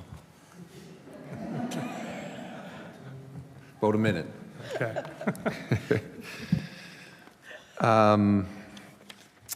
So thank you, Mr. Chair, and thanks to the member for the question. I guess I'll start with just sort of an overall philosophy, I guess, when we talk about Atlantic Partnership. I talked earlier in my remarks about learning a lot in this role in respect to mental health. One of the first things I understood was the need for Atlantic cooperation. Because, I realized right off the hop that, individually, we're a small province, as is New Brunswick, as is PEI, as is Newfoundland. When you compare, I guess, agricultural juggernauts of Saskatchewan and Ontario and Alberta and places like that out west. So the very first conversation I had with my colleague from New Brunswick, the Honourable Margaret Johnson, was we really do need to find a way to work together on a number of issues, and we've taken that philosophy forward to the FPT table. I believe it was the first time that we know of that we met as Atlantic ministers, to discuss challenges and opportunities within the Atlantic sector. And that's been so valuable going forward. Our federal colleagues call us the East Coast Mafia, as a matter of fact. So we've done a lot of work on that, and I mentioned earlier as well about our most recent meeting of Atlantic ministers in January in Charlottetown. And, the challenges facing the movement of meat and beef was discussed. The interprovincial movement, as a member mentioned, just has so many barriers that need to be addressed, and we'll always pursue what's possible. But I think I'd say we're probably in early stages of that, just based on there's different levels of inspection when you're talking about different provinces. So, those are all things that have to be addressed. But all to say that we recognize the opportunity that is there for Atlantic collaboration and promoting our beef sector as a whole. We're working toward livestock price insurance as an Atlantic region. So the Maritime Beef Strategy is a pan-Atlantic initiative that we collaborate on with PEI in New Brunswick. We're committed to the strategy to support their efforts in beef production and herd health. So I always say with the Atlantic region, there's no need to reinvent the wheel. I talked about the good work being done by PEI in mental health. There's already the Atlantic Beef facility in PEI. We don't need to stand up another one of those. So it really is finding ways to work together with our Atlantic colleagues to promote Nova Scotia, not just beef, but all Nova Scotia products within the Atlantic region. Approximately 5 minutes left. You may have time for a quick one, or I recognize the Honourable Member for Cumberland North. Thank you, Mr. Chair. I will make a couple comments and just ask a question about it. But thank you for the Minister. I'm glad to hear that the department's working on that. And I wanted just to put a plug in for the Farmers Market Program. I know that other members have already brought this up, and I believe it's administered through Community Cultures, Tourism and Heritage, but I just wanted to emphasize how successful that program has been up in our area. The village of Pugwash has a very successful, maybe one of the most successful farmers markets in the province. And one of our community leaders, Jennifer Hotailing, she's a local councillor. She's really spearheaded a lot of the work there, and they've recently put solar panels on the farmers market. But they've been administering the coupons. And they've had just an incredible number of people that really were in need, that were able to buy local food that otherwise probably wouldn't have. And about 2 weeks ago, I had a really difficult conversation with a senior who is having a lot of difficulties trying to put food on the table. She cares for her disabled husband, and she was saying, how are you going to help me? so I suggested her getting in contact with the farmers market and trying to get some of these coupons so that she can have healthy local food. But I just wanted to ask the minister if he does support this program, and will he work with his colleagues to try to grow access, knowing that it will help both people in need, and also our local farmers.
Recognize the Honourable Minister of Agriculture. Mr. Chair. Appreciate the question, and as the member highlighted, that this really is a program that's administered through Communities, Culture, Tourism, and Heritage. But that doesn't mean that we're not working with our colleagues across cabinet and across government. You know, obviously, food security is a mandate of the Department of Community Services. We work with them. Work very closely with CCTH. Certainly have heard from members opposite through the last year or so the importance of this program, so that's not lost on me.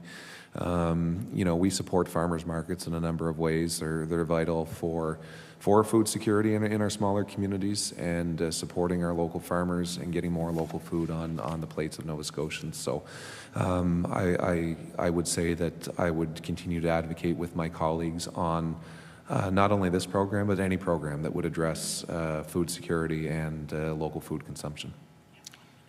Thank you. I would now invite the Honourable Minister to make some closing remarks and to read the resolution.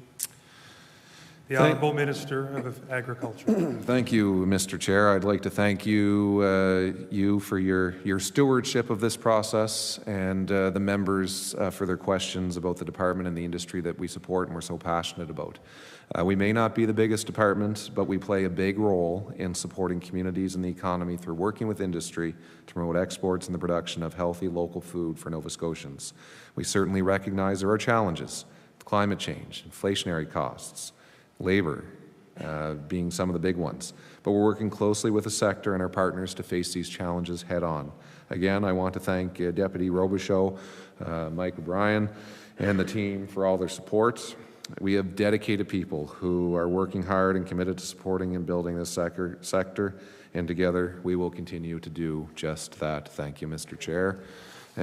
So I just read this thing. Is that okay? Resolved that a sum not exceeding $46,682,000 be granted to the Lieutenant Governor. Did I say million to be granted to the Lieutenant Governor to defray expenses in respect of the Department of Agriculture pursuant to the estimate. Shall the resolution stand? Yes. The resolutions are stood. It is, that concludes our 4 hours. We will meet back in the main chamber, so thank you.